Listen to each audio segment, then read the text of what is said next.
जैसा कि हम सब जानते हैं कि आज अंतर्राष्ट्रीय महिला दिवस मनाया जा रहा है अंतर्राष्ट्रीय स्तर पर। इसकी शुरुआत बहुत सालों पहले हुई थी। आज से 100 सालों से भी पहले का इतिहास है अंतर्राष्ट्रीय महिला दिवस का। परंतु उस वक्त में आधिकारिक तौर पर नहीं मनाया जाता था और सभी देश नहीं मनाते थे। फिर वक्त बीता और 1990 का जो दशक आया उसमें संयुक्त राष्ट्र संघ ने माना कि पूरे विश्व भर में इसको आधिकारिक तौर पर मनाया जाना चाहिए।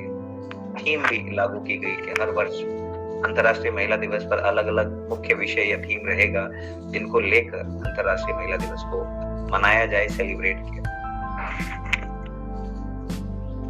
आज विश्व के लगभग हर देश में इस दिवस को विशेष तौर पर मनाया जाता है। मैं तो एक छोटी सी बात कहना चाहूंगा इस विषय पर, उसके बाद फिर हम हमारे मुख्य वक्ता को बुलाएंगे और उनकी स्पीच को आगे बढ़ाएंगे। एक छोटा सा विचार जो मेरे मन में आया वो ये कि किसी भी प्रकार का दिवस हम क्यों मनाते हैं, और अंतर्राष्ट्रीय महिला दिवस हम मनाते हैं, कभी अंतर्राष्ट्रीय पुरुष दिवस क्यों नहीं मनाते। उसके पीछे का कारण जो मुझे लगता है वो ये है कि लंबे अरसे से, टाइम्स इमेमोरियल से अरसे से ये माना जाता रहा है, ये देखा जाता रहा है कि सारे दिन पुरुषों के, स्त्रियों का कोई दिन नहीं। और जहां जहां भी इस तरह की बात आती है तभी उनको विशेष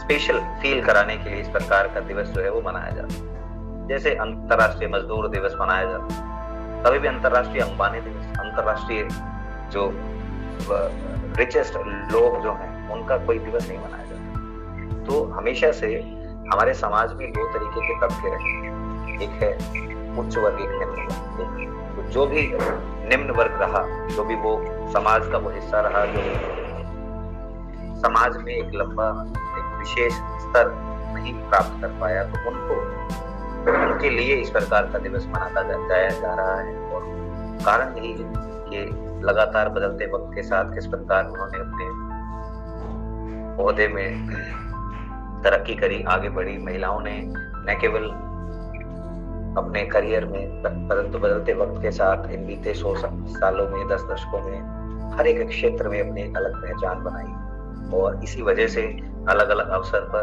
हर साल उनकी अलग अलग उपलब्धियों को देखते हुए अंतर्राष्ट्रीय महिला दिवस मनाया जाता रहा। क्या हमारी NSS programme officer Sunil madam हमारे पास मौजूद हैं? मीटिंग में आ चुके हैं सुनील मैम? हाँ जी सर, नमस्कार सर। हाँ नमस्कार मैडम। और हमारी मुख्य वक्ता जो हैं डॉक्टर अंशिता शर्मा, वो भी हमसे जुड़ चुकी हैं। तो अभी मैं गुजारिश करूंगा सुनील मैडम से कि वो एक क्या बोलते हैं, अपने 2 शब्दों से शुभ संदेश दें और फिर कार्यक्रम की आगे शुरुआत की जाए। सुनील मैडम। हाँ जी सर, बिल्कुल। आप सभी को अंतर्राष्ट्रीय महिला दिवस की बहुत बहुत शुभकामनाएं, और सभी बच्चों का यहाँ बहुत बहुत स्वागत है कि इन बच्चों को यहाँ से बहुत कुछ सीखने को मिलेगा। बात हो रही है नारी सशक्तिकरण की या महिला दिवस की, या उन्हें कुछ अच्छा फील करवाने की।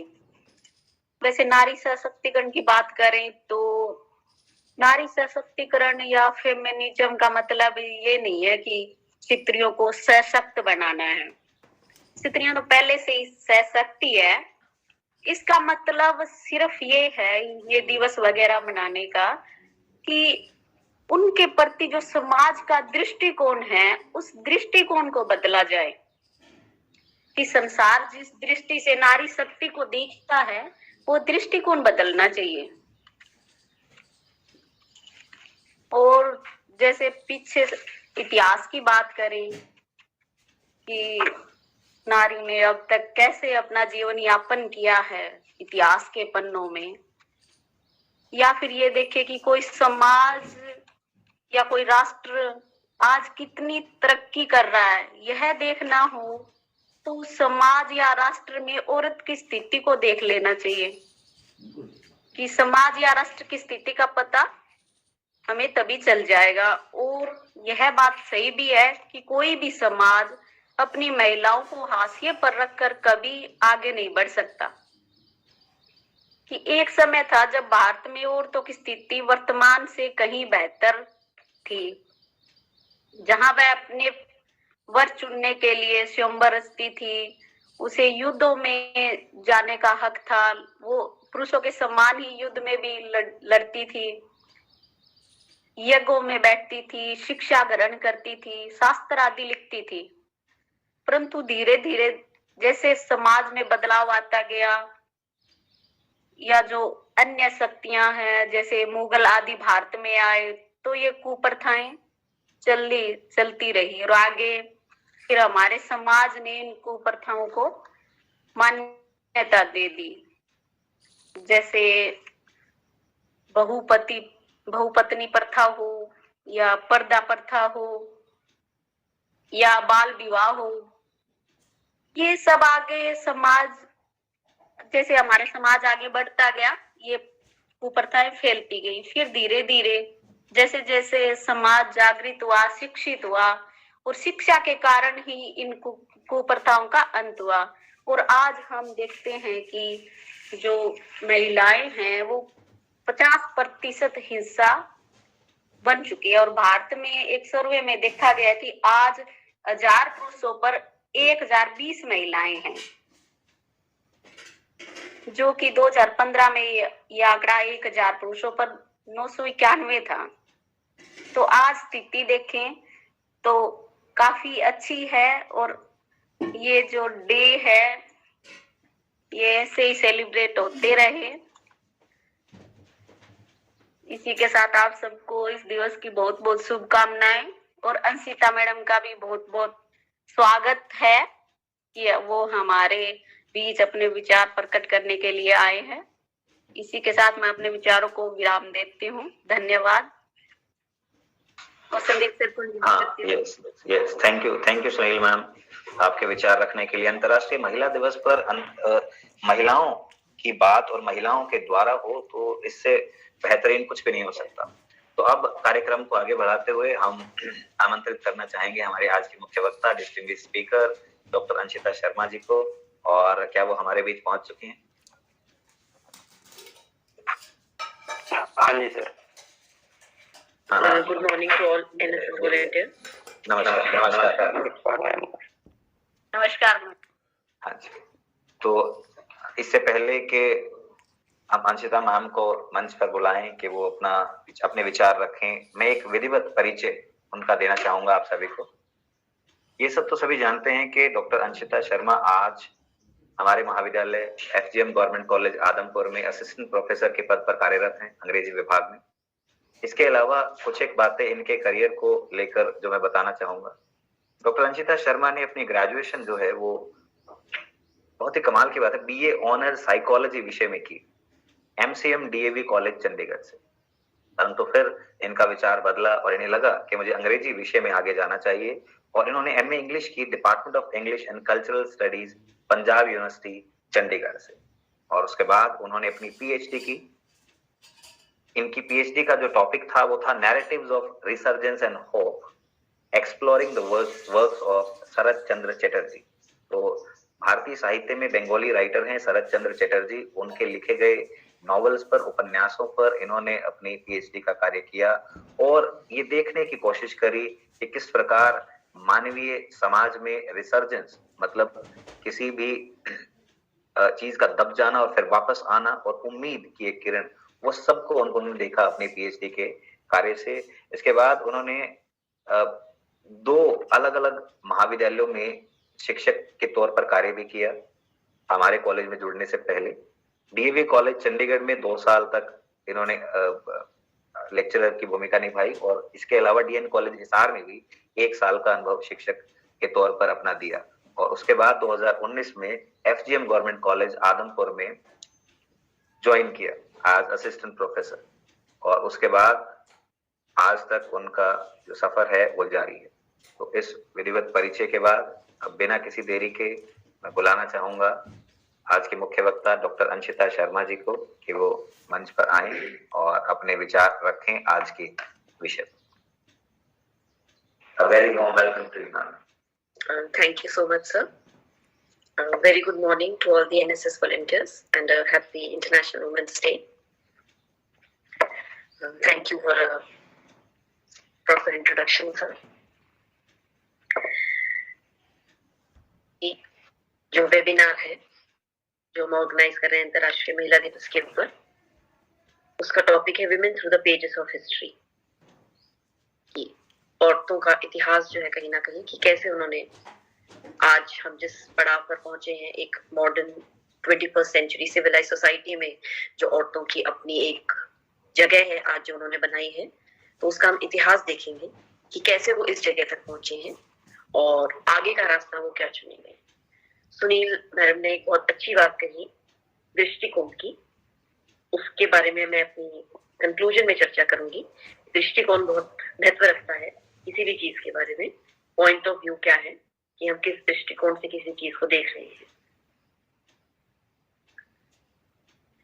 International women's day, a day which invites the world to recognise, पहचान दिलाना, एंड सेलिब्रेट, उसका सेलिब्रेशन करना, उसको साझा करना जो खुशी है, द अचीवमेंट्स ऑफ वुमेन, कि औरतों ने क्या क्या अपने अलग अलग फील्ड में, अपनी पर्सनल लाइफ में, अपनी प्रोफेशनल लाइफ में क्या क्या उन्होंने अचीव किया है।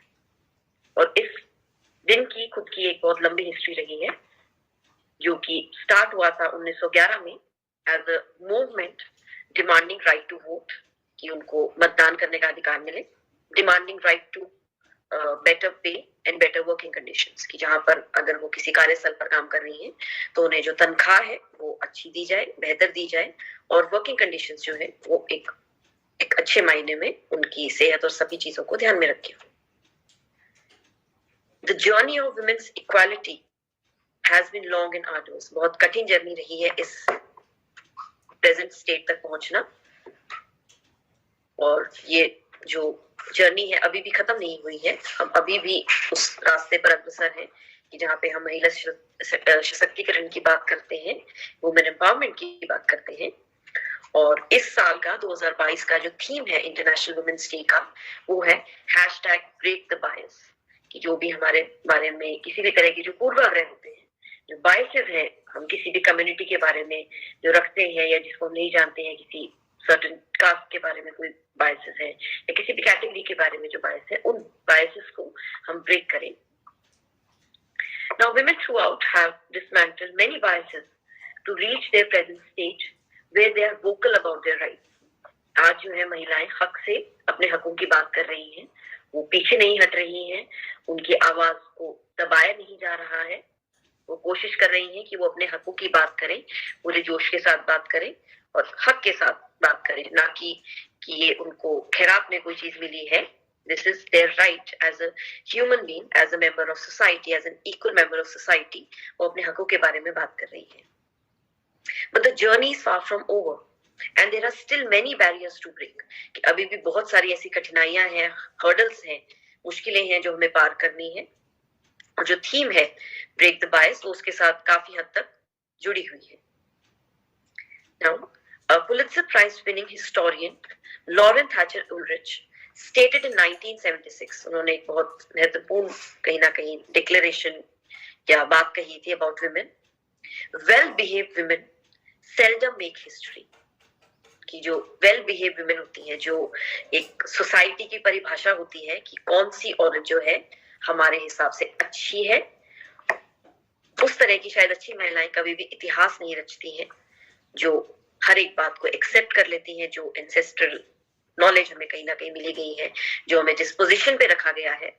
और ये बात सिर्फ महिलाओं पे ही नहीं, हर एक जो दबा हुआ तबका है उस पे लागू होती है, कि जो वेल बिहेव्ड जो तबका है, कहीं ना कहीं जो बुराइयों के साथ, जिसका अगर अन्याय के खिलाफ अगर कोई आवाज नहीं उठाएगा, तो वो कभी भी इतिहास का जो पन्ना है उसको नहीं बदल पाएगा, इतिहास में अपनी जगह नहीं बना पाएगा। So women's day cannot be celebrated without paying homage to the ill-behaved, to rebellious women of history, कि जो भी इतिहास की rebellious women थी, जिन्होंने समाज से परे हटकर, समाज की सोच से परे हटकर काम किया, अपने लिए कुछ choices make की। Women who broke biases of gender to create their space in the pages of history, जिन्होंने अपनी जगह बनाई इतिहास के पन्नों के अंदर। Women who overcame everything that was meant to destroy them, जिससे उनको खत्म किया जा सकता था, उन सभी चीजों से उन्होंने ऊपर उठ के कहीं ना कहीं अपने लिए इतिहास के पन्नों में जगह बनाई है। मैं अलग अलग फील्ड्स में बात करूंगी विमेन कॉन्ट्रीब्यूशंस की, कि कैसे विमेन ने अलग अलग फील्ड्स के अंदर अपनी पहचान बनाई, अपनी कॉन्ट्रीब्यूशंस की, और आज एक वो नए आवाम तक, नई जगह तक पहुंचे हैं। सबसे पहले मैं बात करना चाहूंगी साइंस की। Science is a field which requires rigorous efforts to conduct research। की किसी भी साइंटिफिक डिसिप्लिन में रिसर्च करने के लिए बहुत मेहनत करनी पड़ती है, आपको अपने कंफर्ट जोन से बाहर निकलना पड़ता है, अलग अलग जगहों पर जाना पड़ता है, लैब्स के अंदर भी अलग अलग केमिकल्स के साथ ट्रीट करना पड़ता है। So it's a field that requires strenuous efforts. Generally considered a male bastion, women have broken the glass ceiling and made important contributions in the field of science। उन्होंने बहुत साइंटिफिक डेवलपमेंट में बहुत सारे contributions किए हैं। Marie Curie का हमने नाम सुना है, जिन्होंने रेडियो एक्टिव एलिमेंट्स के साथ काम किया था। लेकिन हम बात करेंगे इंडियन कॉन्टेक्स्ट के अंदर, कि इंडियन कॉन्टेक्स्ट के अंदर कैसे साइंस के अंदर विमेन ने अपनी कॉन्ट्रीब्यूशंस दी। फर्स्ट एग्जांपल जो मैं देना चाहूंगी वो है Anandibai Gopal Rao Joshi, who was the first Indian woman physician in 1886। वो एक फर्स्ट वुमेन फिजिशियन थी जिन्होंने अमेरिका के पेंसिल्वेनिया में जाकर फिजिशियन बनने की ट्रेनिंग ली थी। नाउ हमने एक कहावत सुनी है, necessity is the mother of invention. आवश्यकता ही आविष्कार की जननी है, और ये बात जो है बिल्कुल आनंदीबाई गोपाल राव जोशी पर सही बैठती है, क्योंकि जो उनकी इंस्पिरेशन थी मेडिसिन फील्ड में जाने की, वो उनके जननी होने के रीजन से उत्पन्न हुई थी।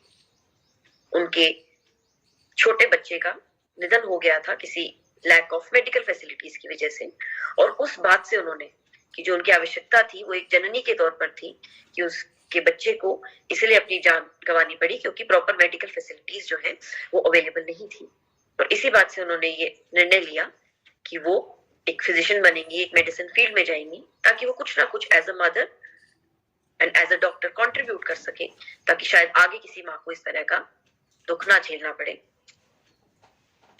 The second woman I would like to name is Janaki Ammal, who was the first Indian scientist to receive the Padma Shri Award in 1977, जिनको पहला पद्म श्री अवार्ड मिला था, एक पहली women scientist. The next is Kamala Soni, who was the first Indian woman to receive PhD degree in the scientific discipline। उनको सबसे पहले rejection झेलनी पड़ी थी जब वो IISc, the Indian international for science जो इंस्टीट्यूट है, उसके अंदर सिर्फ और सिर्फ इस वजह से क्योंकि वो एक महिला थी, तो उनको उसमें एडमिशन देने से मना कर दिया गया था।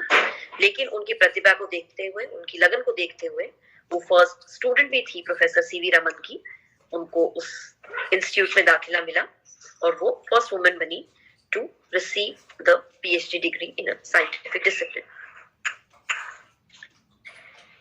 कल्पना चावला का हमने सभी ने नाम सुना है, was a very great astronaut of Indian origin, जो कि एक अपने स्पेस मिशन को कंप्लीट करके सक्सेसफुली कंप्लीट करने के बाद जब वो वापस आ रही थी तो उनका निधन हो गया था। और वो एक बहुत बड़ी इंस्पिरेशन है लड़कियों के लिए, भारत की लड़कियों के लिए, कि वो आसमान को छू सकती हैं, वो तारों की दुनिया में जा सकती हैं, उनको किसी पर डिपेंडेंट रहने की जरूरत नहीं है कि कोई उनके लिए तारे तोड़ कर लाएगा, वो खुद तारों को जाकर पास से देख सकती है। Then the next name in the field of science is Dr. Indira Hinduja, जिन्होंने IVF स्पेशलिस्ट के तौर पर बहुत काम किया है, जिन्होंने कोशिश की है कि जिन महिलाओं को मातृत्व सुख नहीं मिल सकता है उनको साइंस कुछ हेल्प करे, जिनको नेचुरली किसी भी तरह की कोई दिक्कत आ रही है तो साइंस जो है उनको कुछ हेल्प करे कि वो इस सुख को प्राप्त कर सके, माँ का किरदार जो है वो निभा सके। And the last first Indian women to visit Antarctica on a mission, तो वो एक ओशनोग्राफर थी, ज्योग्राफी की फील्ड से रिलेशन था उनका, उन्होंने एंटार्क्टिका विजिट किया था। सो दीज आर वुमेन जो कि साइंस, जो कि यूजुअली मेल फील्ड कंसिडर की जाती है, अभी भी बहुत सारे जो आपके साइंटिफिक इंस्टीट्यूट्स हैं, जो IITs हैं, वहां पे जो फीमेल स्टूडेंट्स हैं उनका परसेंटेज बहुत कम है। और ये कहीं ना कहीं शुरुआती हमारे पास उदाहरण है जिन्होंने एक ग्लास सीलिंग को एक तरह से ब्रेक किया और शुरुआत की कि महिलाएं भी ऐसे फील्ड में जाएं जहां उनके लिए शायद नहीं कंसिडर किया जा सकता या उनके लिए मुश्किल होगा उसमें जाना, तो उन्होंने उन सभी विचारधाराओं को तोड़ा और वो साइंस की फील्ड में उन्होंने अपनी कॉन्ट्रीब्यूशंस दी। नेक्स्ट कैटेगरी जो है जिसके बारे में मैं बात करना चाहूंगी वो है विमेन इन पॉलिटिक्स, कि पॉलिटिक्स के अंदर विमेन की क्या कंट्रीब्यूशन रही है। जो फर्स्ट एग्जांपल मेरे अंदर आ रहा है वो है रानी लक्ष्मीबाई का। हम उनकी कहानी सुनते आए हैं कि कैसे उन्होंने एक माँ होते हुए अपने बच्चे को साथ में लेकर झांसी की रानी के तौर पर लड़ाई लड़ी थी और अपना जो फिजिकल एंड्योरेंस है जो कहीं ना कहीं वो दिखाया था कि वो किसी भी मेल मेंबर से लड़ने में कम नहीं है, वो भी उतने ही सक्षम है एक कॉम्बैट में हिस्सा लेने के लिए, एक युद्ध में हिस्सा लेने के लिए जितना कि कोई मर्द होगा। और भी बहुत सारी इंडियन सोसाइटी में हमने देखा है विमेन की जो पॉलिटिकल पार्टिसिपेशन है वो बढ़ती जा रही है। इंडियन विमेन को अपने राइट टू वोट के लिए संघर्ष नहीं करना पड़ा था। 1910s एंड 11s में जब हमने बात की कि जब विमेन्स डे की कहीं ना कहीं सेलिब्रेशन की बात हुई या उसको मनाने की बात हुई, तो ये एक मूवमेंट जो स्टार्ट थी कि अलग अलग जो राइट्स है विमेन के, कहीं ना कहीं राइट टू वोट भी उसका पार्ट था। उसके लिए महिलाओं ने लड़ाई लड़ी थी कि उन्हें भी मतदान का अधिकार दिया जाए। इंडियन कॉन्टेक्स्ट में उस समय मतदान का अधिकार 1950s में सभी को यूनिवर्सल सफराज मिल गई थी। जब भारत देश आजाद हुआ था तो महिलाओं को अलग से लड़ाई नहीं लड़नी पड़ी मतदान के हक के लिए, लेकिन उनको अपनी रिप्रेजेंटेशन के लिए संघर्ष करना पड़ा कि वो इंडियन पॉलिटिक्स में आए। लोअर लेवल से लेकर हाईएस्ट लेवल तक कहीं ना कहीं उन्होंने पार्टिसिपेट किया है और अपनी जो अचीवमेंट्स है कहीं ना कहीं उनकी काफी प्रभावशाली है और दिखाया है कि वो भी देश चला सकती हैं, वो एक पंचायत भी चला सकती हैं, वो एक जिले को भी संभाल सकती हैं, वो एक शहर को भी संभाल सकती हैं, वो एक राज्य को संभाल सकती हैं और वो पूरे देश को भी संभाल सकती हैं, बहुत अच्छे से एक देश की कमान संभाल सकती है। तो अगर हम बात करें अलग अलग सीएम्स की, सो ममता बनर्जी जो फर्स्ट वुमेन सीएम है वेस्ट बंगाल की और अभी भी वो वहां का पार्ट है। Then Sheila Dikshit was a CM of Delhi for a very long period of time. उन्होंने भी काफी कंट्रीब्यूशन की हमारे देश की राजधानी को सुचारू रूप से चलाने की। Jayalalithaa was the CM of Tamil Nadu. Then Mayawati ji was the Dalit leader. तो मायावती जी ने दो बायसेस को ब्रेक किया, एक जेंडर बायस को कि जो एक महिलाओं के बारे में धारणा होती है कि शायद वो नहीं चला सकती हैं, उस धारणा को ब्रेक किया, प्लस द कास्ट बैरियर कि वो दो रिप्रेजेंटेशन थी कि आपकी समाज के अंदर माइनॉरिटीज के अंदर भी अलग अलग कैटेगरीज होती हैं कि कुछ माइनॉरिटीज जो है वो डबली ऑप्रेस्ड होती हैं कि दो तरह के ऑपरेशन जो है कहीं ना कहीं उन्हें झेलना पड़ता है। अगर हम फेमिनिज्म की बात करें तो इसके अंदर भी अलग अलग कैटेगरीज हैं कि फेमिनिस्ट जो है कि औरतें तो दबी हुई हैं ही, लेकिन औरतों के अंदर भी अलग अलग कैटेगरीज हैं जो शायद और ज्यादा दबी हुई हैं, चाहे वो कास्ट बेसिस पे हो, चाहे वो क्लास बेसिस पर हो, चाहे वो रेस बेसिस पर हो, चाहे वो रिलीजियस बेसिस पर हो। तो मायावती जी ने दो बायसेस को ब्रेक किया है, जेंडर के और कास्ट के, कि जहां दो तरह से उनको दबाया जा रहा था एक दलित महिला होने के नाते, उन दोनों ही बैरियर्स को ब्रेक करके उन्होंने अपनी एक जगह बनाई इंडियन पॉलिटिकल सीन में। Then in Rajasthan, the one name Vasundhara Raje Scindia was the first woman CM of Rajasthan। और अगर हम नेशनल लेवल पर बात करें तो Indira Gandhi ji was the third PM of India and the first and only woman PM of India। उन्होंने भी आजादी के समय से ही वो जुड़ी हुई थी और कहीं ना कहीं एक प्राइम मिनिस्टर के तौर पर उन्होंने अपने देश को आगे ले जाने के लिए प्रयास किए।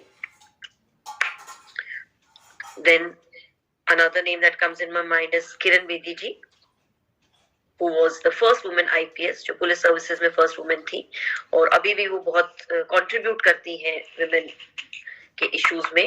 उन्होंने एक जेलर के भी रूप में काम किया, एक अच्छी आईपीएस के तौर पर उन्होंने काम किया, अच्छे समाज सेवी के तौर पर काम किया।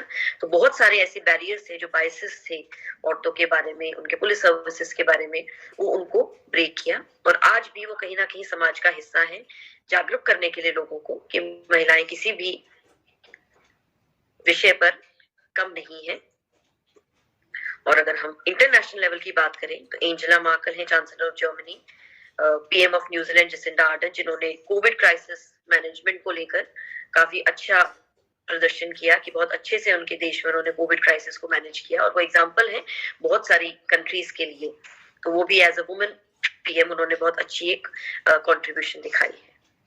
अगर हम लोकल लेवल पर आ जाए तो छवि राजावत है, सरपंच है सोडा विलेज की राजस्थान में, जो यंगेस्ट सरपंच बनी थी, और उन्होंने अपनी एक प्राइवेट जॉब को छोड़कर अपने गांव को आगे ले जाने के लिए सोचा कि कैसे वो सुविधाएं अपने गांव में उपलब्ध कराएं जो शायद उनके समय में नहीं उपलब्ध थी। तो उनकी जो गांव की बेटियां हैं, गांव की लड़कियां जो है, उनको वो सब सुविधाएं मिल सके ताकि वो भी कल को अपनी एक पहचान बना सके, अपने पैरों पर खड़ी हो सके और फाइनेंशियली स्टेबल होके कहीं ना कहीं समाज में अपना योगदान दे सके।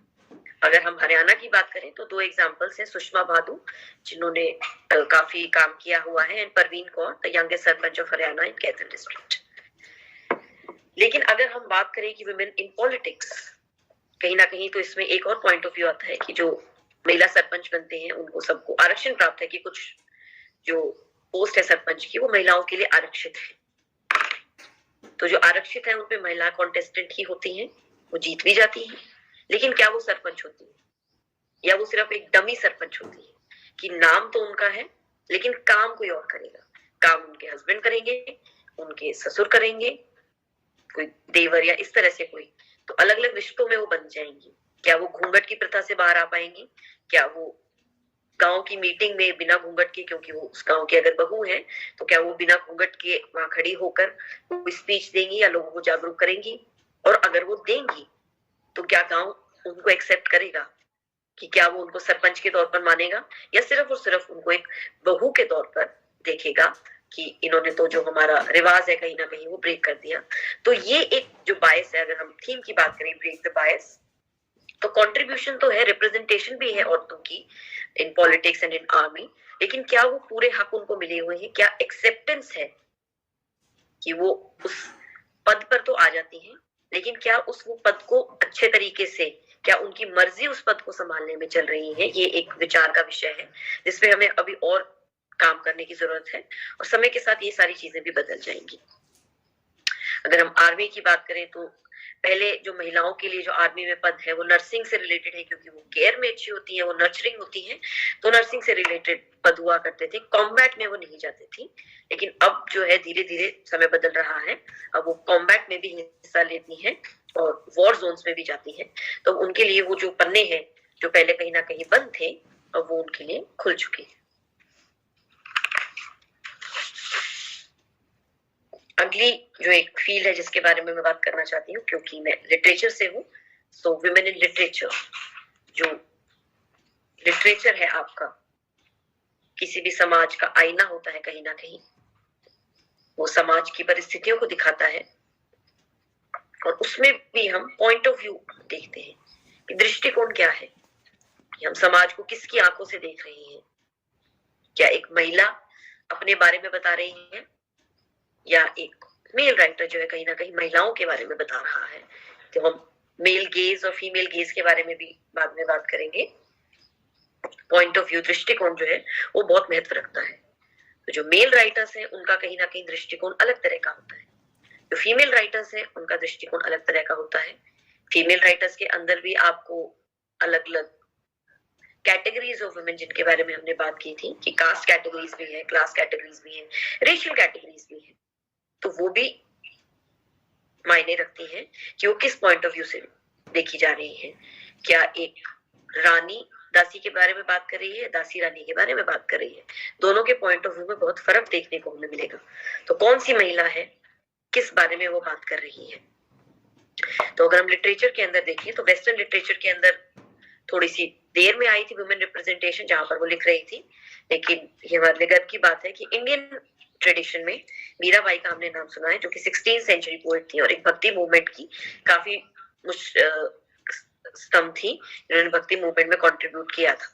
तो वेस्टर्न लिटरेचर के मुकाबले इंडियन लिटरेचर के अंदर हमें महिलाओं की जो कंट्रीब्यूशन है वो पहले देखने को मिलती है, और धीरे धीरे जो है वो आगे बढ़ी। हमने बहुत सारी ग्रेट वुमेन राइटर्स देखी हैं, सुभद्रा कुमारी चौहान जिन्होंने झांसी की रानी पोएम लिखी है, सरोजनी नायडू के बारे में हमने सुना है, इम्तियाज धारकर है जो आज की है, अनीता देसाई है, देन अमृता प्रीतम है जो एक प्रोमिनेंट पंजाबी पोइट और नॉवेलिस्ट थी और फर्स्ट वुमेन थी जिनको साहित्य अकादमी अवार्ड मिला था 1956 में। तो इंडियन लिटरेचर के अंदर, हिंदी साहित्य के अंदर और अंग्रेजी साहित्य के अंदर भी, और जो आपके और डायलेक्ट्स के और जो लैंग्वेजेस के साहित्य हैं, सबके अंदर महिलाओं के जो कॉन्ट्रीब्यूशंस है वो समय के साथ बढ़ती गई और जो उनका नजरिया था वो थोड़ा सा मेल जो नजरिया था उससे अलग था। उन्होंने जो महिलाओं की कहानियां बताई वो एक अलग तरह की कहानियां थी, वो उनके पॉइंट ऑफ व्यू से थी कि वो कैसे देखती हैं समाज को, महिलाओं के प्रति किस तरह के उनके विचार हैं। अगर हम वेस्टर्न लिटरेचर की बात करें तो एफ्रा Ben was the first women writer जो कि अपनी राइटिंग्स के थ्रू अर्न करती थी। वो एक ड्रामेटिस्ट भी थी प्लस वो एक स्पाई भी थी, वो जासूस के तौर पे भी उन्होंने काम किया हुआ था और वो फर्स्ट वुमेन राइटर थी जो कि अपनी लिखित चीजों से कमाई का साधन उनका बना था। देन मैरी शेली थी जिन्होंने फ्रैंकेनस्टीन नॉवल लिखा था जो कि एक अर्ली एग्जांपल था साइंस फिक्शन का, और उनकी जो मदर थी उन्होंने उनसे पहले वुमेन राइट्स के बारे में बात की थी एक अपनी बुक के अंदर, vindication of the rights of women in 1792।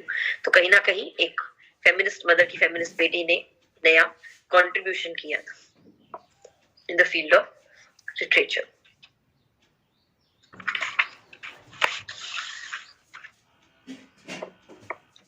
तो अलग अलग फील्ड्स हैं जिसमें वुमेन ने कंट्रीब्यूट किया है और आगे भी वो करती रही है। लेकिन हमने बात की है इतिहास की। इतिहास जो है वो इतिहास में ही है, हम उससे आगे बढ़ चुके हैं, हम प्रेजेंट में हैं, हम वर्तमान काल में हैं और आगे हमें फ्यूचर को देखना है, भूतकाल में देखना है। तो history is part of it, कि कहीं ना कहीं जो इतिहास है हमें सिखाता है कि हमने किन मुश्किलों से बढ़कर, किन कठिनाइयों से गुजरकर आज हम वर्तमान में पहुंचे हैं। वो हमें एक आईना दिखाता है कि हमें वर्तमान में पहुंचने के लिए कितना स्ट्रगल करना पड़ा है, कितना कुछ सहन करना पड़ा है, कितने ताने सुनने पड़े हैं, कितनी मुश्किलों का सामना करना पड़ा है कि जो आज आजादी की बात करते हैं, हम वुमेन एम्पावरमेंट की बात करते हैं, वो इतनी आसानी से नहीं मिली है। उसके लिए महिलाओं ने बहुत संघर्ष किया है। फेमिनिस्ट मूवमेंट में भी अलग अलग मूवमेंट्स थी, एक वायलेंट मूवमेंट भी थी, एक लिटरेरी मूवमेंट भी थी, एक सोशल मूवमेंट भी थी। तो अलग अलग तरह के फेमिनिज्म भी हमने देखने को मिले हैं जिनके द्वारा हम गुजरते हुए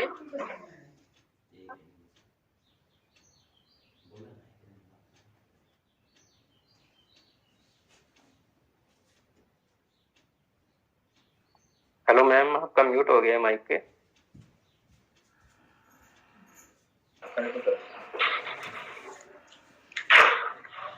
तो कहीं ना कहीं जो इतिहास है वो हमें बताता है कि हम आज जो पहुंचे हैं उसकी राह जो है वो आसान नहीं रही। मैं कुछ दो लाइनें बोलना चाहूंगी इस मौके पर। औरत मोहताज नहीं किसी गुलाब की, वो खुद बागबान है इस कायनात की। कि जो मदर है, जो एक वुमन है, शी इज द क्रिएटर। जो एक रोल में हम देखते हैं एज अ मदर के रोल में हम औरतों को देखते हैं, so she is the creator of life. तो वुमेन एम्पावर्ड है, वो शक्ति का प्रतीक है। हिंदू माइथोलॉजी में हम देखते हैं कि नारी शक्ति और कितनी देवियां हैं, अलग अलग फैसेट्स को, अलग अलग औरतों के रोल को रिप्रेजेंट करती हुई। तो जो वुमेन है वो कहीं ना कहीं एम्पावर्ड है, लेकिन एक समाज का जो दृष्टिकोण है कहीं ना कहीं उनके लिए अलग तरह का रहा और उनको अपने लीगल राइट्स के लिए कहीं ना कहीं फाइट करनी पड़ी। कि अगर वो हम बराबरी की बात करें, इक्वालिटी की बात करें, तो इक्वालिटी का मतलब ये नहीं है कि हम आदमी हैं या हम मर्द हैं। इक्वालिटी मीन्स कि हम जो है वो है और उस वुमेनहुड के ऊपर हमें रिस्पेक्ट मिलनी चाहिए। कहीं ना कहीं उस चीज को एक्सेप्ट करना चाहिए कि men and women are not equal, they are not equal in physical terms, in mental terms. हर एक जो इंसान है, कोई भी जो दो लोग हैं वो बराबर नहीं होते हैं। Not just men and women, all the people in the world are different, वो अलग होते हैं, उनके अपने अंदर कुछ क्वालिटीज होती हैं, कुछ कमियां होती हैं, फिजिकल स्ट्रेंथ्स होती हैं, मेंटल स्ट्रेंथ्स होती हैं। तो हर एक के अंदर अपनी खूबियां हैं, अपनी कमियां हैं। तो इक्वालिटी की जब हम बात करते हैं तो हम ये सोचते हैं कि सभी को समान अधिकार मिले, सभी को समान राइट्स मिले कि अपनी उन प्रतिभाओं को दिखाने का। तो जो वुमेन एम्पावरमेंट की बात है वो ये है कि हमें अपनी प्रतिभा दिखाने का कहीं ना कहीं हक मिले, कि हमें रोका ना जाए सिर्फ और सिर्फ हमारे जेंडर की वजह से, कि हमें कहीं एडमिशन नहीं दिया जाए किस लिए, क्योंकि हम महिला हैं। ये चीज नहीं होनी चाहिए। मैं सेंस में इक्वालिटी को समझती हूँ। तो हमने अभी तक एक ग्लोरियस जर्नी देखी है women's achievements in varied fields and how they have crossed so many hurdles to reach the modern state of women empowerment. लेकिन इसी women empowerment की बात करते हुए, इस 21st century में रहते हुए, हमने देखा था कि कुछ साल पहले मलाला यूसुफी, I think सबने उनका नाम सुना होगा, she was shot for wanting to be educated, कि वो पढ़ना चाहती थी और इसलिए उनको गोली मार दी गई। तो वुमेन्स एजुकेशन की बात जो है वो बहुत पहले से चलती आ रही है और हमने बहुत प्रोग्रेस भी की है। हम एक नई सेंचुरी में रह रहे हैं, 21st सेंचुरी में रह रहे हैं, जहां पे हमने बहुत सारी प्रोग्रेस देखी है। Think we have to take a little break. So sorry for slide break. तो इस मॉडर्न वर्ल्ड में जहां हम वुमेन एम्पावरमेंट की बात करते हैं, जहां ये भी मानते हैं कि काफी राइट्स मिल चुके हैं वुमेन को, लेकिन इसी समाज के अंदर हम देखते हैं कि एक लड़की को पढ़ने के लिए, पढ़ना चाहती है, उसके लिए उसको गोली मार दी जाती है। कि एक हमारे लिए संदेश है कि कहीं ना कहीं जो इतिहास है वो भी खत्म नहीं हुआ है। जो पेजेस के बारे में हमने बात की, जिन महिलाओं ने बहुत अपने हकों के लिए जो लड़ाई लड़ी, वो अभी तक खत्म नहीं हुई। आगे भी रास्ता है जो हमें तय करना है। The pages of history need to continue to be written। और इस समय हम हिस्ट्री की बात नहीं करेंगे, his story, let it be her story। इस बार जो कहानी है वो कहीं ना कहीं एक फीमेल पॉइंट ऑफ व्यू से हो, वो अपनी आवाज में अपनी कहानी जो है वो बताए। और इसमें कहीं ना कहीं जो मैं पहली कंट्रीब्यूशन जो मानती हूँ, या जो पहला चेंज हमें करना चाहिए, वो महिलाओं को ही करना चाहिए, क्योंकि ये अंतर्राष्ट्रीय महिला दिवस है। तो सारा जिम्मा हम आदमियों पे नहीं डालते हैं, हम अपने ऊपर भी कुछ लेते हैं। और जो एक कहानी, एक जो कहावत है, औरत ही सबसे बड़ी दुश्मन है, इस कहावत को सबसे पहले हमें जो है रॉन्ग प्रूव करना होगा। हमें सबसे पहले एक सपोर्ट सिस्टम बनाना होगा, एक सिस्टरहुड बनाना होगा। अगर हम चाहते हैं कि हम एम्पावर्ड हो, हमें बराबरी मिले, तो कम से कम हमें अपनी तरफ से बराबरी देनी होगी सभी महिलाओं को। अपनी कंट्रीब्यूशन हमें करनी होगी, तब हम किसी और की तरफ देख सकते हैं, दूसरे की तरफ देख सकते हैं कि वो हमारे लिए कुछ करे। तो पहले हमें अपने पैरों पर खड़ा होना होगा, अपना एक कहीं ना कहीं महिलाओं का जो एक यूनिटी है, जो एक जुड़ाव है, आपस में बढ़ाना होगा कि हम एक दूसरे को एम्पावर करें, एक दूसरे को पीछे ना हटाएं। जो एक सिस्टरहुड है वो हमें क्रिएट करना होगा कि हम एक दूसरे को सहारा दें, ताकि ये जो कहावत है कि औरत ही औरत की सबसे बड़ी दुश्मन है, वो ना रहे। कि हम एक दूसरे के दोस्त बने, एक दूसरे का सहारा बने, ताकि जो दुश्मन है वो दूसरे लोग हो जाए, हम ना। सबसे पहले इस चीज के अंदर जो हम कर सकते हैं, कंट्रीब्यूशन दे सकते हैं, वो है कि हम जजमेंट ना करें, कि किसी भी महिला के बारे में कोई धारणा ना बनाए, उसके बारे में एक चीज के ऊपर निर्णय ना ले लें, और हम उनकी चॉइसेस को रिस्पेक्ट करें। चॉइसेस क्या है कि क्या कोई पढ़ना चाहती है, क्या कोई नहीं पढ़ना चाहती है, क्या कोई शादी करना चाहती है, क्या कोई नहीं शादी करना चाहती है, क्या कोई एक करियर ओरिएंटेड औरत बनना चाहती है, या एक होम मेकर बनना चाहती है। आज का जो हमारा समाज है, कहीं ना कहीं उसमें हम औरतों की हिस्सेदारी देख रहे हैं कि वो वर्किंग कंडीशंस, जो वर्क प्लेस है, उनके अंदर कॉन्ट्रीब्यूशंस दे रही है और बढ़ चढ़कर हिस्सा ले रही है। लेकिन अगर कोई महिला ये सोचे कि नहीं, मैं शायद इस रैट रेस में नहीं भाग लेना चाहती हूँ, मैं करियर नहीं बनाना चाहती हूँ, मैं जो ट्रेडिशनल एक ऑक्यूपेशन थी वुमेन की, एक होम मेकर की, कि वो अपने घरों में अपने बच्चों का ध्यान रखती थी, अपने घर परिवार का ध्यान रखती थी, कि अगर वो उस परिवेश में जाना चाहती है, तो क्या उसको जजमेंट नहीं सहन करनी पड़ेगी कि उसके आसपास की जो शायद वर्किंग महिलाएं होंगी, क्या वो ये नहीं सोचेंगी इसने इतनी पढ़ाई करी, इतना कुछ किया और उसके बाद ये घर पे बैठना चाहती है, ये घर पे क्यों बैठना चाहती है? तो जो चॉइस है कहीं ना कहीं हमें उसको रिस्पेक्ट करना होगा, चाहे वो एक ट्रेडिशनल चॉइस हो। हमने देखा है कि एक हिजाब मैम अंशिता मैम देखने को मिली है कि जो महिलाएं हिजाब अंशिता मैम कि क्या उन्हें प्रताड़ित माना जाए या वो उनकी चॉइस मानी जाए कि वो अपनी मर्जी से पहन रही है या उनके ऊपर थोपा जा रहा है। तो दो अलग अलग चीजें हैं कि कोई भी चॉइस हो, चाहे वो एक ट्रेडिशनल चॉइस हो कि वो घर पे रहना चाहती है, वो पढ़ाई नहीं करना चाहती, वो सिलाई कढ़ाई करना चाहती है, वो अपने घर में रहकर घर संभालना चाहती है, तो उसके ऊपर भी जजमेंट ना हो कि ये क्यों इतने रिसोर्सेज वेस्ट किए, इतनी पढ़ाई की और सब कुछ किया और फिर आखिर में घर ही बैठना था। घर तो पहले वाली भी बैठी थी, ये इसको तो बाहर जाके काम करना चाहिए था। कहीं ना कहीं जो महिलाएं हैं वो हर फील्ड में कंट्रीब्यूशन कर रही हैं, तो शायद इनको भी करनी चाहिए थी, तो उसमें भी जजमेंट ना हो। और अगर कोई बाहर जाके काम कर रही है तो उनको भी जजमेंट ना हो कि अपना घर परिवार छोड़कर क्यों जा रही है।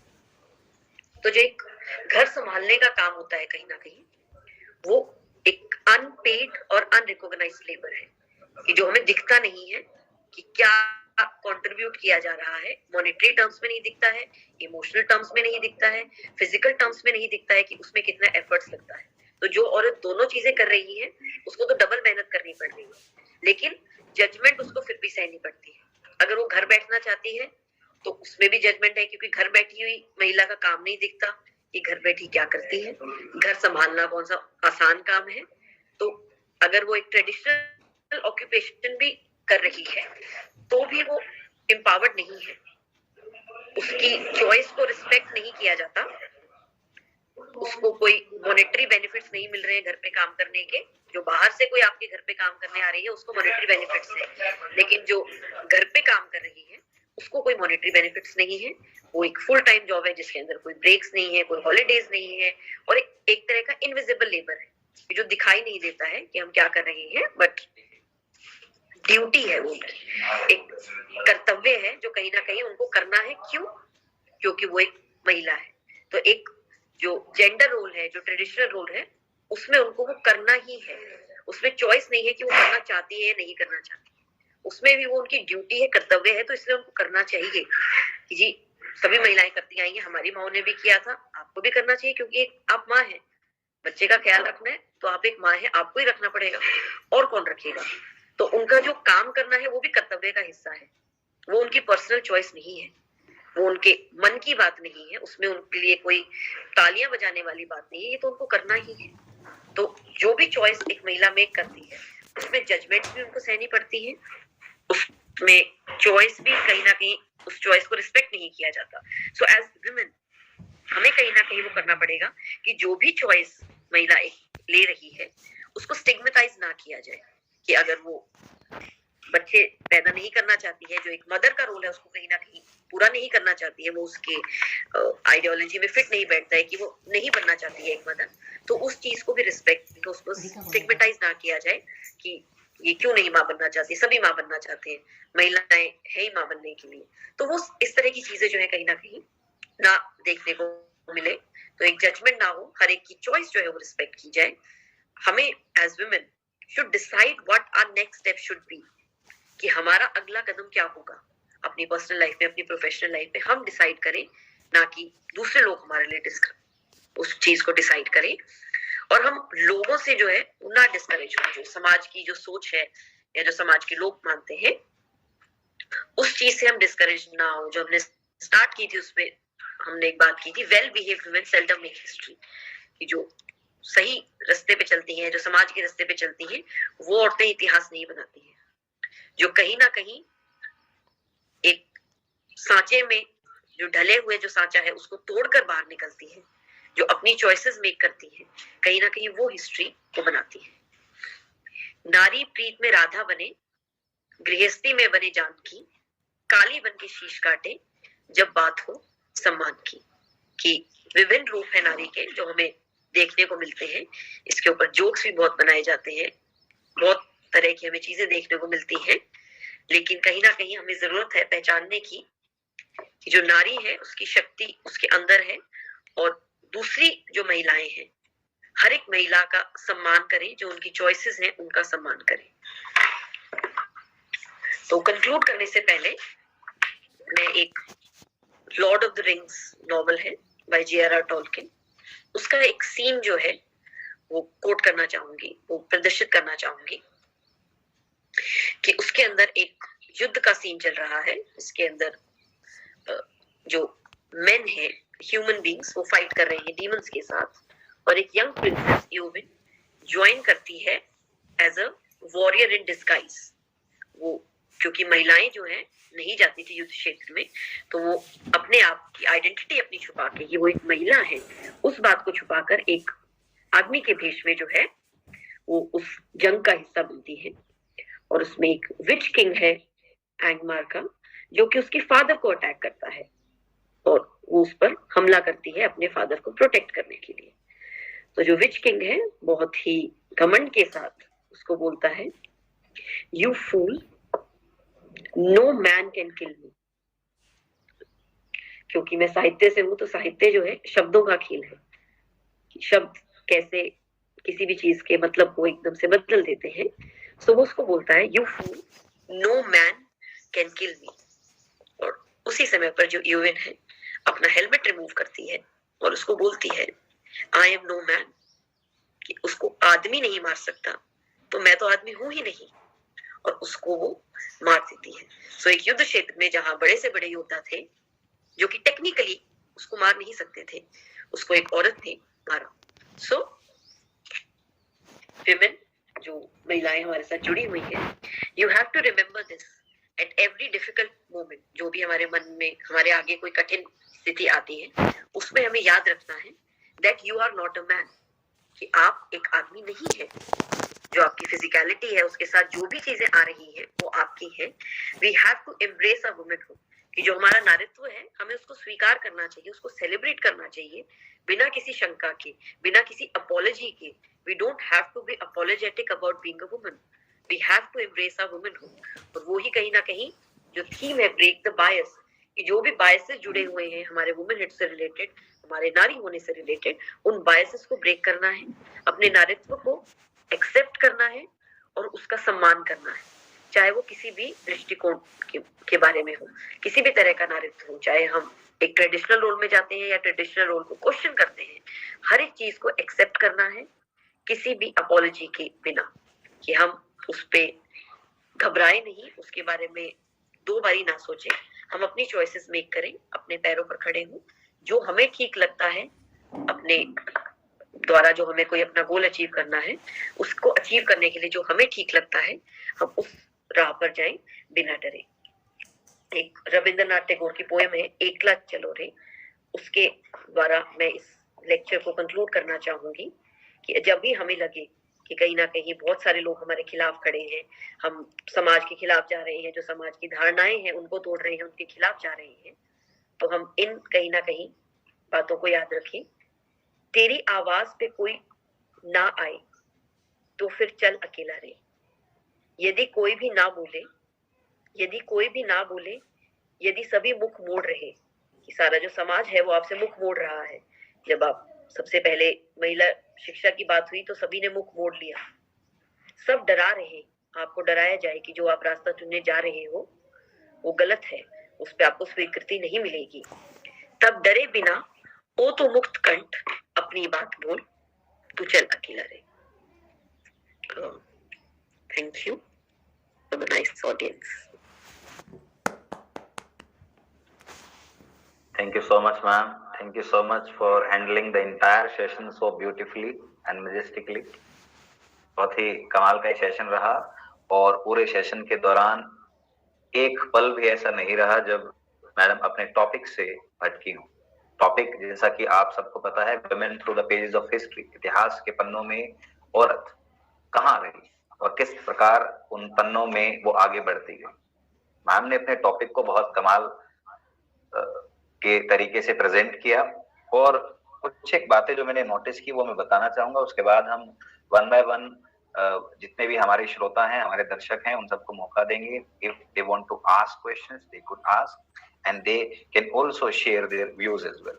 तो जो बातें मैंने नोटिस करी वो ये थी कि well behaved women seldom make, ये एक जो स्टेटमेंट है वो पूरी की पूरी इनकी प्रेजेंटेशन के दौरान हमें देखने को मिला कि इतिहास में वो औरतें जो रिबेलियस थी, जिन्होंने समाज के बनाए गए नियमों को ना मानते हुए अपनी अलग पहचान बनाई। अलग अलग क्षेत्रों की बात की उन्होंने, जहां विज्ञान के क्षेत्र में कल्पना चावला, अदिति पंत, पॉलिटिक्स के क्षेत्र में मायावती, वसुंधरा राज सिंधिया, इंदिरा गांधी, किरण बेदी, छवि राजावत, परवीन कौर। इसके अलावा मिलिट्री की बात करें तो वहां पर भी कुछ उपलब्धियां जो गिनाई। और इसके अलावा लिटरेचर की फील्ड में, इंडियन लिटरेचर में मीराबाई, एस.के. चौहान, सरोजनी नायडू, अमृता प्रीतम।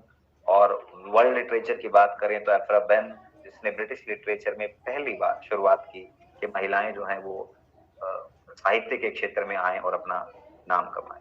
और इसके अलावा फिर ये बताया कि ये जर्नी जो थी वो आसान नहीं थी महिलाओं की, बहुत मुश्किलातों से लड़कर उनको यहाँ तक पहुंचना पड़ा। और न केवल शिक्षा बल्कि अलग अलग अधिकारों को प्राप्त करने के दौरान उन्हें बहुत ही मुसीबतों से, बैरियर्स को पार करते हुए यहाँ तक पहुंचे। मलाला यूसुफजई का भी एग्जाम्पल दिया।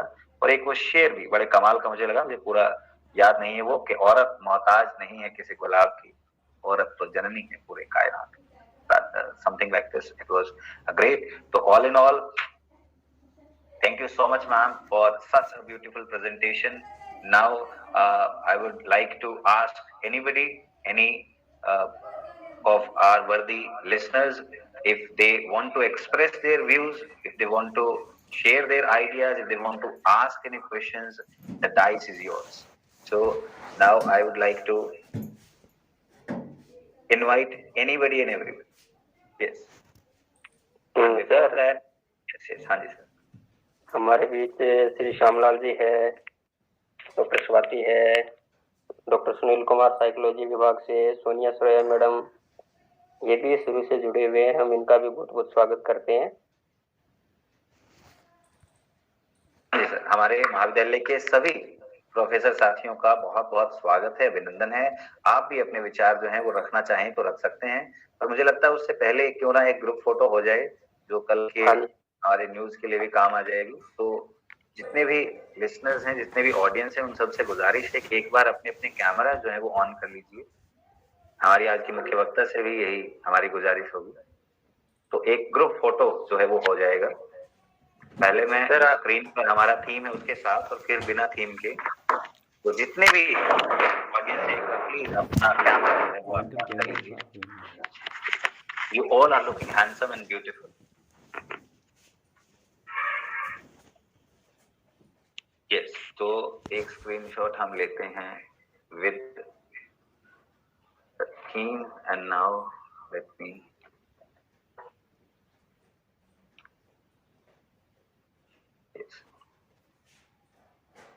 इसको बड़ा कैसे करें।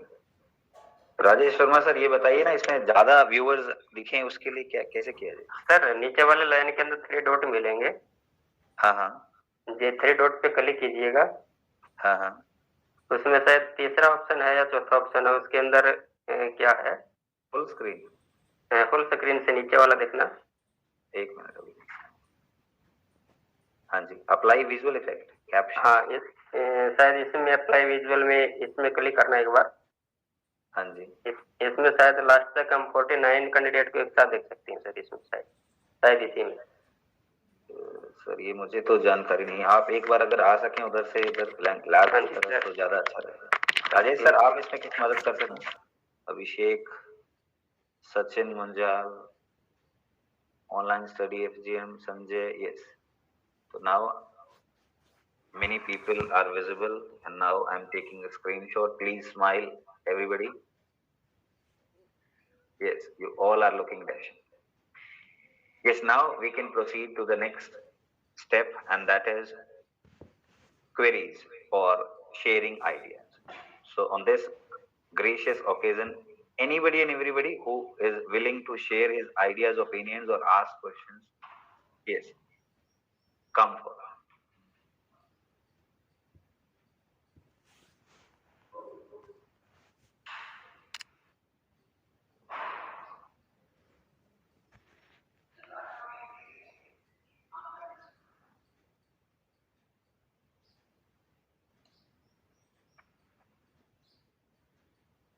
अपने कॉलेज से बहुत सारे प्रोफेसर साथी जुड़े हुए हैं, तो कोई भी अपने विचार रखना चाहें। It will be a great honor for the entire NSS team to share ideas. Yes, Rajesh Verma sir is trying to speak something. Yes, sir. NSS unit दोनों बॉयज और गर्ल्स यूनिट के प्रभारी और गवर्नमेंट कॉलेज आदमपुर के प्राचार्य Shri Muniya sir और NSS के साथी और जितने मेरे कोलीग सभी को प्रणाम। और सबसे पहले अंतर्राष्ट्रीय महिला दिवस पर सभी महिलाओं को शुभकामनाएं। कोई लेक्चर नहीं है, not a kind of lecture, let me start a discussion. मेरा प्रश्न यही है जिसको मैं ये एक्सप्रेशन मानता हूं, अंतरराष्ट्रीय महिला दिवस या महिला दिवस, इसको मनाने की आवश्यकता ही क्यों पड़ी? क्या जरूरत थी हमें अंतरराष्ट्रीय या राष्ट्रीय या महिला दिवस को मनाने की?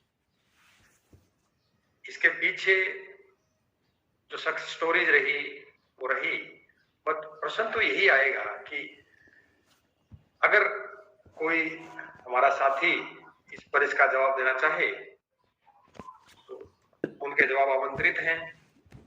चैट बॉक्स में भी लिखकर वो हमें बता सकते हैं। हमारे महिलाएं कॉलेज के काफी प्रोफेसर्स जुड़े हुए हैं, तो वो भी हमें इस पर थोड़ी सी प्रकाश जरूर डालें। ये एक डिस्कशन का टॉपिक है कि क्यों हमें साल में मात्र एक दिन ऐसे कार्यक्रम की हमें आवश्यकता पड़ी। आपके सुझाव, आपके जवाब आमंत्रित है। बताइए, कोई है इसमें?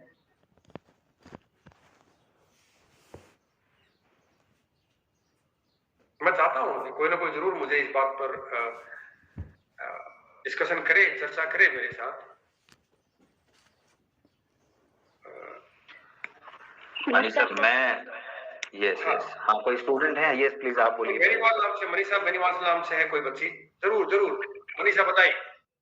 यस सर, ये दिन बनाने का कारण सबसे पहला तो ये है कि जो औरतें ना वो दूसरों पे डिपेंड हो गई है, जैसे कहीं ना कहीं अपने पापा पे, अपने मायके में, और बाद ससुराल जाके अपने हस्बैंड पे, तो खुद की पहचान खोने लगी है, दूसरों पे डिपेंड होने लगी है कि ये हमें फला मतलब हर हमारी डिमांड पूरी कर देगा तो हम क्या करेंगे आगे जाकर, या फिर हम कम कुछ करना नहीं चाहते सर, वो अपने पैरों पे खड़ा नहीं होना चाहती। तो स्पेसिफिकली तो उन्हीं सब औरतों के लिए ये दिन मनाया जाता है ताकि उन्हें एहसास हो कि वो क्या कर सकते हैं, क्या नहीं, अपनी रिस्पॉन्सिबिलिटी खुद कर निभा सकते हैं, उन्हें किसी पर डिपेंड होने की जरूरत नहीं है।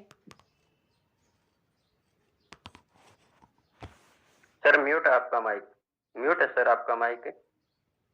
राजेश सर। हाँ मनीषा, बहुत सुंदर आपने जवाब दिया बेटा, ये इंटरेक्शन के लिए आपने अच्छा जवाब दिया। मैं इस पॉइंट को भी नोट कर रहा हूँ कि आपने कहा कि डिपेंडेंसी जो है, आश्रित जो भाव एक हमारी महिलाओं में अंदर आ गया है, उसको कम करने के लिए ये इसका आयोजन होता है। ठीक है, एक कारण है डिपेंडेंसी को कम करना। ठीक है, आपका जो पर्सपेक्टिव है ये इस तरफ है। कोई और, कोई टीचर, कोई हमारे पुरुष भी इस बात का जवाब दे सकते हैं। हमारे साथ काफी सारे टीचर्स जुड़े हुए हैं। दूसरा सर एजुकेशन भी है, क्योंकि प्राचीन समय में हम इतिहास देखते हैं तो नारियों को एजुकेशन शिक्षा प्राप्त करने का कोई अधिकार ही नहीं था। लेकिन ये जो आधुनिक काल है, आधुनिक काल में आने के बाद नारियां हैं, शिक्षित हुई है, अपने अधिकारों के प्रति जागरूक हुई है, तो शिक्षा है, ये भी एक कारण है सर, किसी नारियों को जागरूक किया। सर एक कारण मैं भी बताना चाहूंगा। हाँ मंजीत बोलिए। यस मंजीत बोलिए। सर इसका जो मेन मोटिव है जो मनाने का, वो आज हम देखें तो कि हमारा समाज है वो काफी आगे निकल चुका है, लेकिन महिलाओं के हक की लड़ाई आज भी हमारे बीच जो है वो जारी है। हालांकि महिलाएं ऐसी भी हैं जो बिल्कुल सशक्त हैं, लेकिन सर कुछ जो महिलाएं हैं वो अपने समान और अधिकार के लिए आज भी लड़ रही हैं। इसलिए महिलाओं को जागरूक करने के लिए, सम्मान दिलाने के लिए ये एक विशेष दिन चुना गया है, जिससे उनको जागरूक किया जा सके इस विषय में। ये पॉइंट आप कहते हैं कि भाई हक की लड़ाई है इनकी, उनको सम्मान दिलाने के लिए ये एक मुहिम है अंतर्राष्ट्रीय स्तर पर, ये ऐसा आपका मानना है, ठीक? ये भी एक कारण हो सकता है।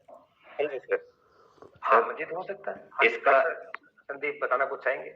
इसके जवाब के लिए मैं जो आज के हमारी मुख्य वक्ता हैं उन्हीं को भी आमंत्रित कर रहा हूँ, वो भी विचार रखना चाहते हैं।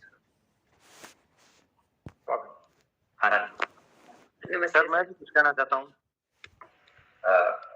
तो मैम श्यामलाल को मौका दिया जाए। हाँ श्याम सर पहले आप ही को मौका देते हैं। हाँ थैंक यू सर।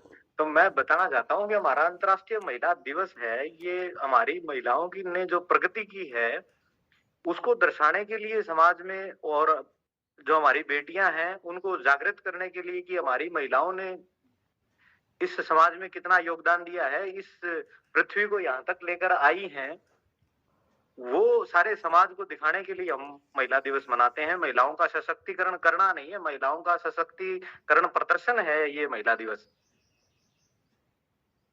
बहुत खूब जी सर, प्रदर्शन होगा तो आगे आने वाली पीढ़ियां हैं वो उससे कुछ सीखेंगी और उससे वो सशक्त होने का प्रयास करेंगी। इसमें उनकी जागरूकता भी है और हमारा प्रदर्शन भी है। हाँ जी, मतलब उनका जो एम्पावरमेंट हो चुके हैं, ठीक है, मैं ये पॉइंट में नोट करता हूँ, एम्पावरमेंट का मैनिफेस्टेशन है ये। I could get the point, ठीक है। तो मतलब हमारे श्यामलाल जी कहते हैं कि प्रोग्रेस ऑफ वुमेन दिखाना है, उनका कंट्रीब्यूशन है और एम्पावरमेंट, ठीक है, ये भी एक वेरिएबल है। अभी हमारे कोई और बोलना चाह रहा था? एनीवन? राजेश जी नमस्कार, मैं योगेश बोल रहा हूँ। नमस्कार जी योगेश जी। सर एक्चुअली एक पॉइंट इससे रिलेटेड नहीं है, but I need to add a thing कि ये आज ही क्यों मनाया जाता है। जहां तक मेरी नॉलेज है, maybe I am wrong, कि आज ही के दिन 1908 में न्यूयॉर्क शहर में करीब 15,000 औरतों ने एक प्रदर्शन किया था रिगार्डिंग उनकी जॉब में लेस वर्किंग आवर्स हो और उनको मेल्स के बराबर में सैलरी मिले। ठीक है, ठीक है। इस वजह से इस दिन को मनाया जाता है, उस दिन को वुमेन डे घोषित कर दिया गया था। ठीक है, okay. First of all great welcome to Yogesh sir. Thank you sir, thank थोड़ा यू। इनका इंट्रोडक्शन बताएं जरा। Let me Sandeep sir, Yogesh sir जो हैं वो आज के हमारी मुख्य वक्ता जो हैं डॉक्टर अंशिता शर्मा जी, उनके हस्बैंड। अरे तो बहुत बहुत उनका स्वागत। नमस्कार भाई, मैं पहचान नहीं पाया और मैं जानता नहीं था, लेकिन तो बहुत अच्छा किया आपने, बहुत अच्छा ये बताया मुझे। और इनका पॉइंट क्यों बनाया जाता है, ये आपने जवाब दिया योगेश जी। अब तो फिर हम आपसे खुली चर्चा कर पाएंगे। हमें बताइए कि इसकी आवश्यकता ही क्यों पड़ी?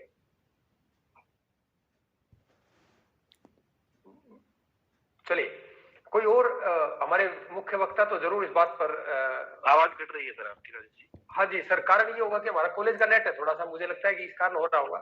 तो जरूर कोई और हमारे पिंकी मैडम है साथ में, अजय जी है, मंजीत, मनीष, अभिषेक, राजेश जी। जी जी सुनील मैम बताएं। पहले तो आपका बहुत बहुत स्वागत है सर, और अपना समय देने के लिए बहुत बहुत धन्यवाद। और मैं ये कहना चाहिए, जरूरत इसलिए है सर कि समाज का दृष्टिकोण बदला जाए और औरत की उपयोगिता को समझा जाए।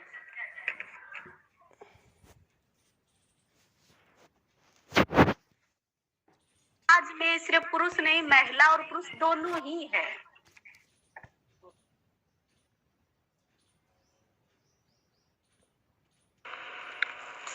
नमस्कार सर। तो मैं अपने विचार रखना चाहूंगी सर कि जो दिन है ये इंटरनेशनल वुमेन्स डे या कोई भी दिन है, मदर्स डे भी जैसे हम मनाते हैं, और भी तरह तरह के दिन है, तो जो मेरे हिसाब से सभी लोगों के सभी दिन होते हैं। मदर्स का भी हर दिन होता है, औरतों का भी हर दिन है, मेल्स का भी हर दिन है। ये जो दिन है कहीं ना कहीं एक टोकन ऑफ एप्रिसिएशन है, एक सिंबल है दिखाने का कि जो उनकी कॉन्ट्रीब्यूशंस है, जो उनकी अचीवमेंट्स है, कहीं ना कहीं उसको एक दिन सेलिब्रेट करने का, उसको पहचान दिलाने का, एक आइडेंटिटी देने का। कि अगर हम देखें कि मदर्स डे है, अगर वुमेन्स डे को हम छोड़ दें, भी अब मदर्स डे को क्या जरूरत है सेलिब्रेशन की, लेकिन वो सेलिब्रेट किया जाता है क्योंकि कहीं ना कहीं हम और दिनों में मदर के साथ रहते हैं। एक दिन हम शायद याद रखें उनकी जो इम्पोर्टेंस है, उनकी जो पहचान है, खुद की जो एक पहचान है एज अ मदर, उस पहचान को कहीं ना कहीं याद रखें। तो ये सिर्फ और सिर्फ मेरे हिसाब से एक टोकन ऑफ एप्रिसिएशन है किसी भी कैटेगरी के लिए, कि अगर हम लेबर डे भी मना रहे हैं और किसी दिन भी बना रहे हैं, तो उस कैटेगरी को एप्रिसिएशन देने के लिए, उनको एक आइडेंटिटी देने के लिए, जो उनके अचीवमेंट्स हैं उसको पहचान दिलाने के लिए, उसके लिए उन्हें शाबाशी देने के लिए उस दिन को मनाया जाता है। और अगर हम, आपके जो सवाल था कि एम्पावरमेंट की जरूरत ही क्या है या क्या इसकी आवश्यकता है, तो अगर हम देखें तो वुमेन जो है या कोई भी जो पर्सन है, हम इंडिविजुअल की बात करें तो हर कोई एम्पावर्ड है, हर एक के अंदर अपनी प्रतिभा है। लेकिन क्या जो समाज है उस प्रतिभा को पहचानता है? वुमेन की कैटेगरी के अंदर भी हम देखें तो अलग अलग कैटेगरीज हैं, कास्ट बेस्ड कैटेगरीज हैं, क्लास बेस्ड कैटेगरीज है, रेशियल कैटेगरीज है, और हर एक औरत जो है उतनी एम्पावर्ड नहीं है। एक गांव की जो महिला है, हक उसको भी हो सकता है अपने सारे पता हो, लेकिन क्या वो उनका उपयोग कर पाती है? क्या समाज उसको एक्सेप्ट कर पाता है? तो कहीं ना कहीं लीगल एम्पावरमेंट भी हमें मिलती रहेगी। और अगर हम बात करें तो वुमेन के अंदर एलजीबीटी कैटेगरीज भी हैं, आपकी ट्रांसजेंडर कैटेगरीज भी हैं।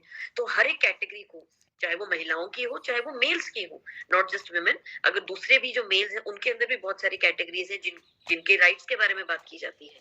आज के जमाने में हर एक ह्यूमन राइट्स के बारे में बात की जाती है। डिफरेंट समाज के अंदर जो अलग अलग सांचे से जो बने हुए हैं, चाहे वो कास्ट के हो या कहूँ, सबको लीगल रेमेडीज जो है कॉन्स्टिट्यूशन जो है वो प्रोवाइड करता है कि सबको हक हो अपना विचार रखने का, अपनी पहचान को दर्शाने का, और उसके पीछे उसके छुपे ना, कि अपनी जो पहचान है उसको ना छुपाएं। तो लीगल एम्पावरमेंट के साथ साथ सोशल एम्पावरमेंट भी है, कि सोशल एम्पावरमेंट हो, कि हमने लीगली तो राइट्स दे दिए हैं, लेकिन क्या वो राइट्स एक्चुअल में यूज हो रहे हैं? क्या सोशल एक्सेप्टेंस है? तो कहीं ना कहीं शायद अभी एम्पावरमेंट की जरूरत है। हम लीगल टर्म्स पे हो सकता है ना भी हो कि हमने काफी सारे राइट्स दे दिए हैं, तो लीगल टर्म्स पे एम्पावरमेंट की हो सकता है जरूरत ना हो।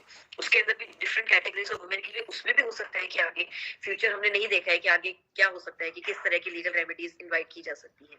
लेकिन हाँ, सोशल तौर पे आई थिंक अभी भी एम्पावरमेंट की जरूरत है कि सोसाइटी एक्सेप्ट करे। हम बेटी बचाओ बेटी पढ़ाओ के जो अभियान है वो चला रहे हैं, तो वो जरूरत है तभी वो चलाए जा रहे हैं, क्योंकि कहीं ना कहीं वो पहचान या वो एक्सेप्टेंस नहीं है। अभी भी बेटी होती है तो उस पे यही होता है कि कोई बात नहीं, तो वो चीज अभी भी है, वो गाँव में भी है, वो शहरों में भी है।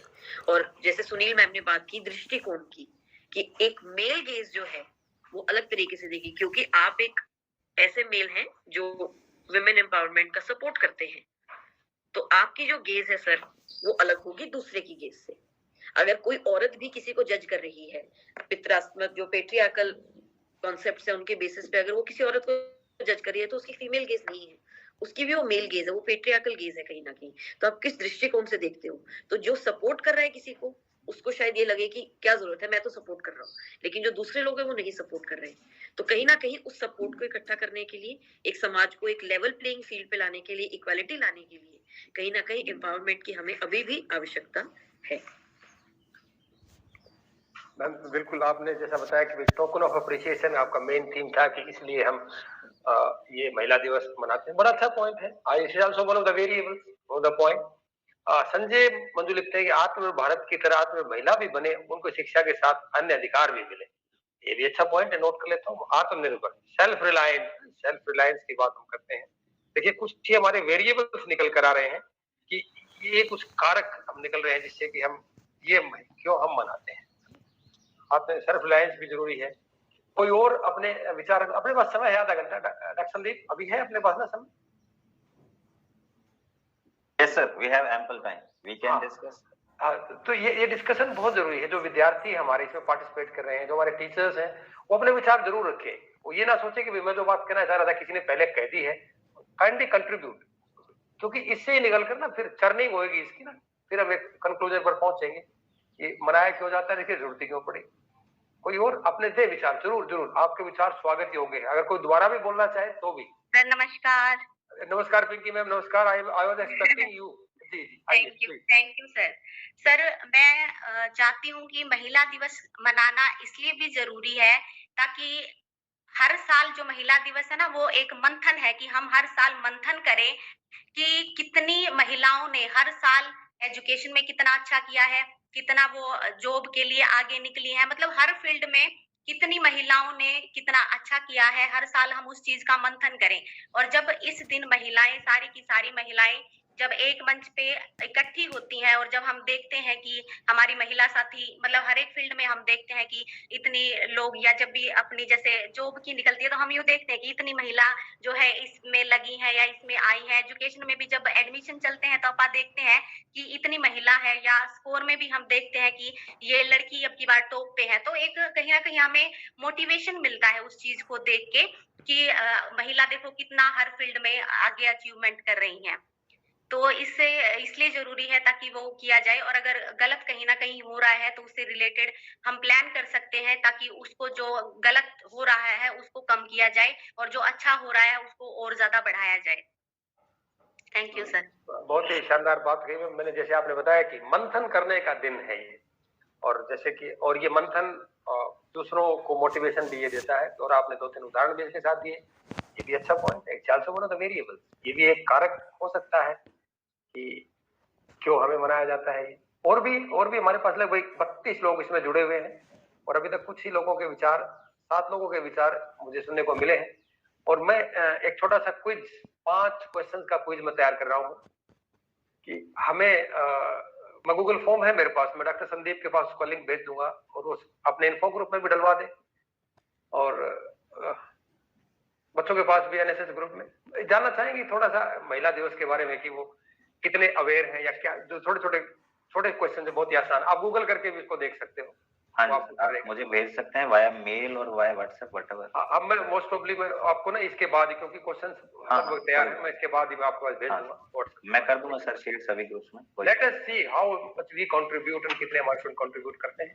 मात्र 5 ही क्वेश्चन है, बहुत बड़े भी नहीं है। आपको ओमसीक्यू आगे कोई और जरूर कंट्रीब्यूट करे, मुझे जरूर बताएं ताकि फिर इसको। एक्सक्यूज मी सर, मैं बोलूं सर? हाँ जितेंद्र, आप आइए। जितेंद्र बोलिए। नमस्कार सर। जी नमस्कार सर, मेरा अंतर्राष्ट्रीय महिला दिवस का सबसे बनाने का ये तरीका मुझे ये लग रहा है कि एक महिला खुद पहचाने की वो मतलब जो अपना एम है वो कैसे तैयार करें हम।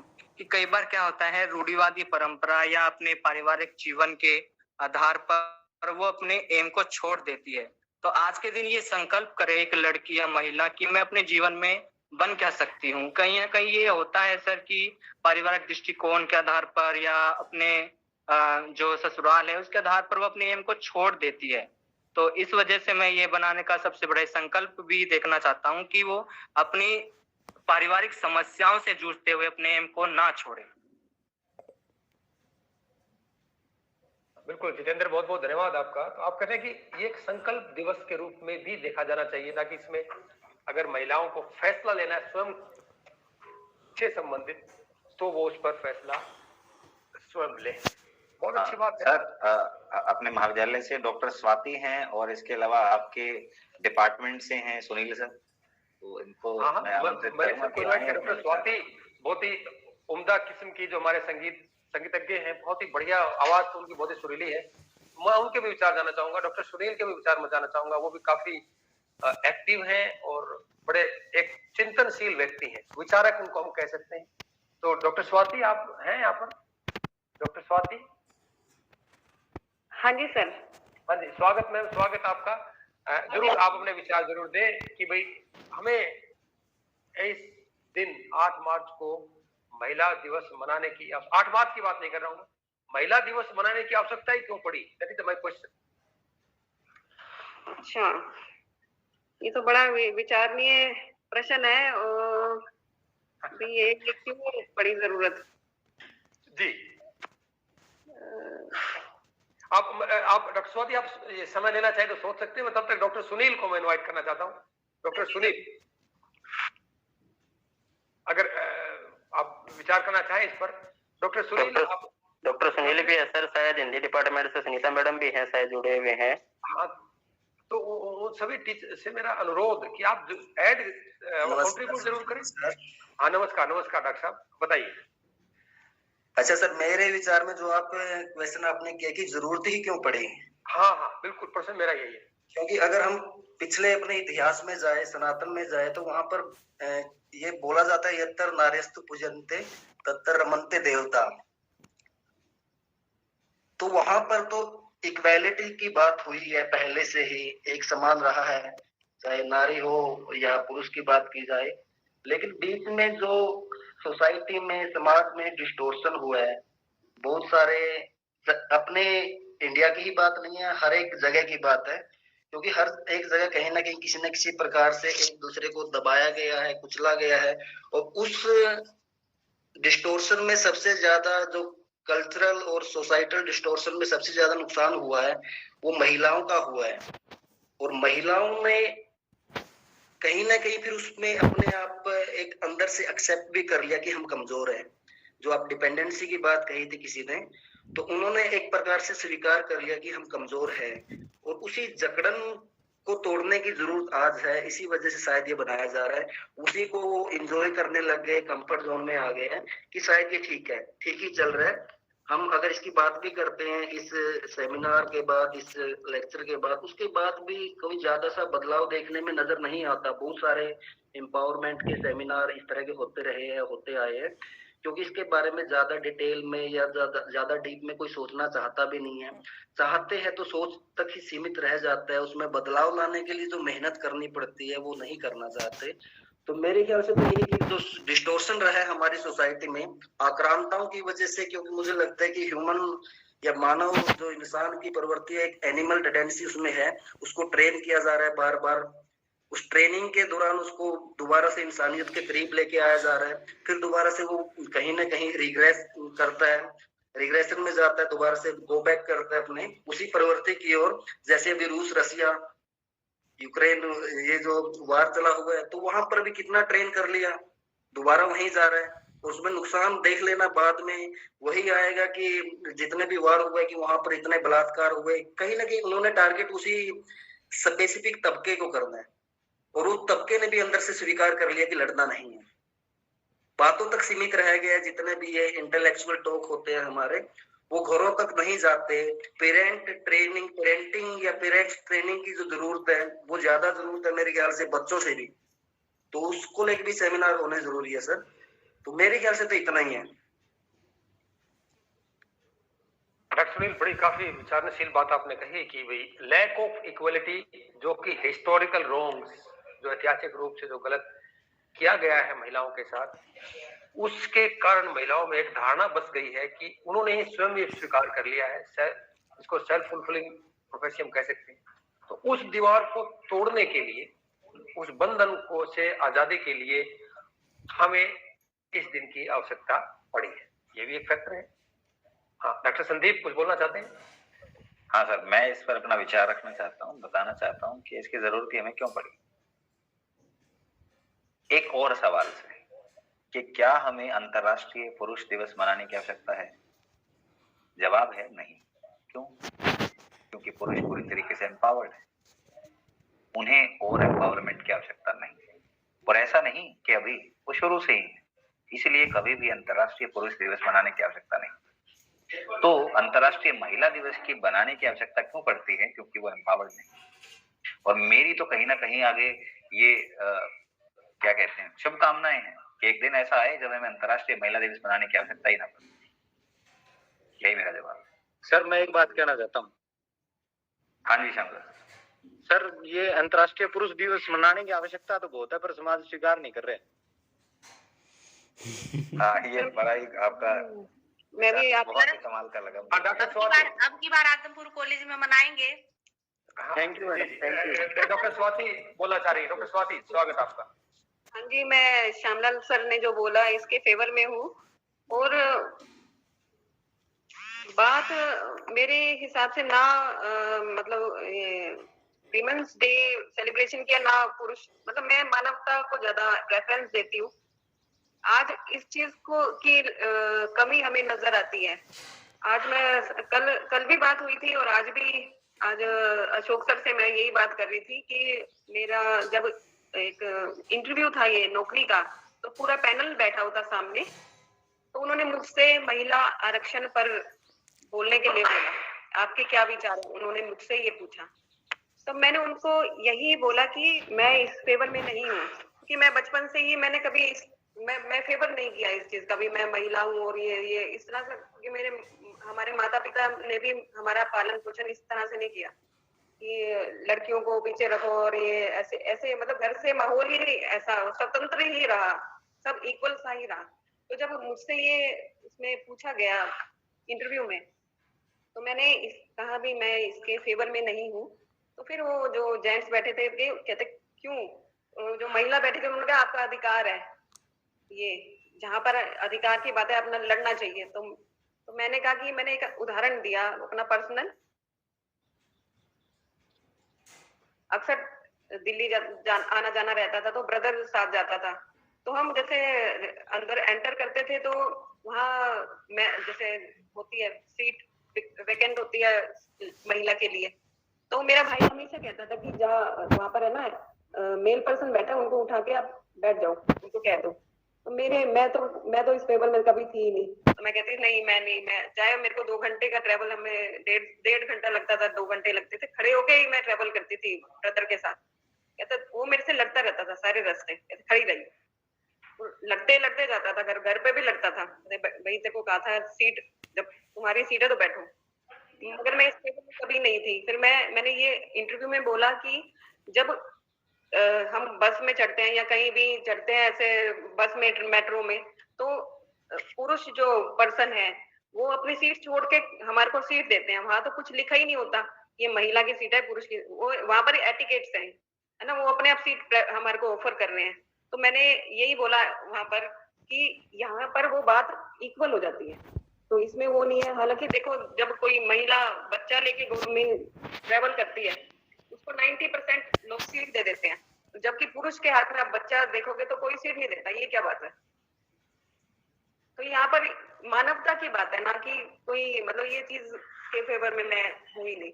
ये तो हम अपने आप बना लेते हैं, अपने आप ये गड्ढा खोदते हैं और उसमें फंस जाते हैं। बड़े ही क्रांतिकारी विचार आपके हैं और सम्मान योग्य विचार है मैडम आपके।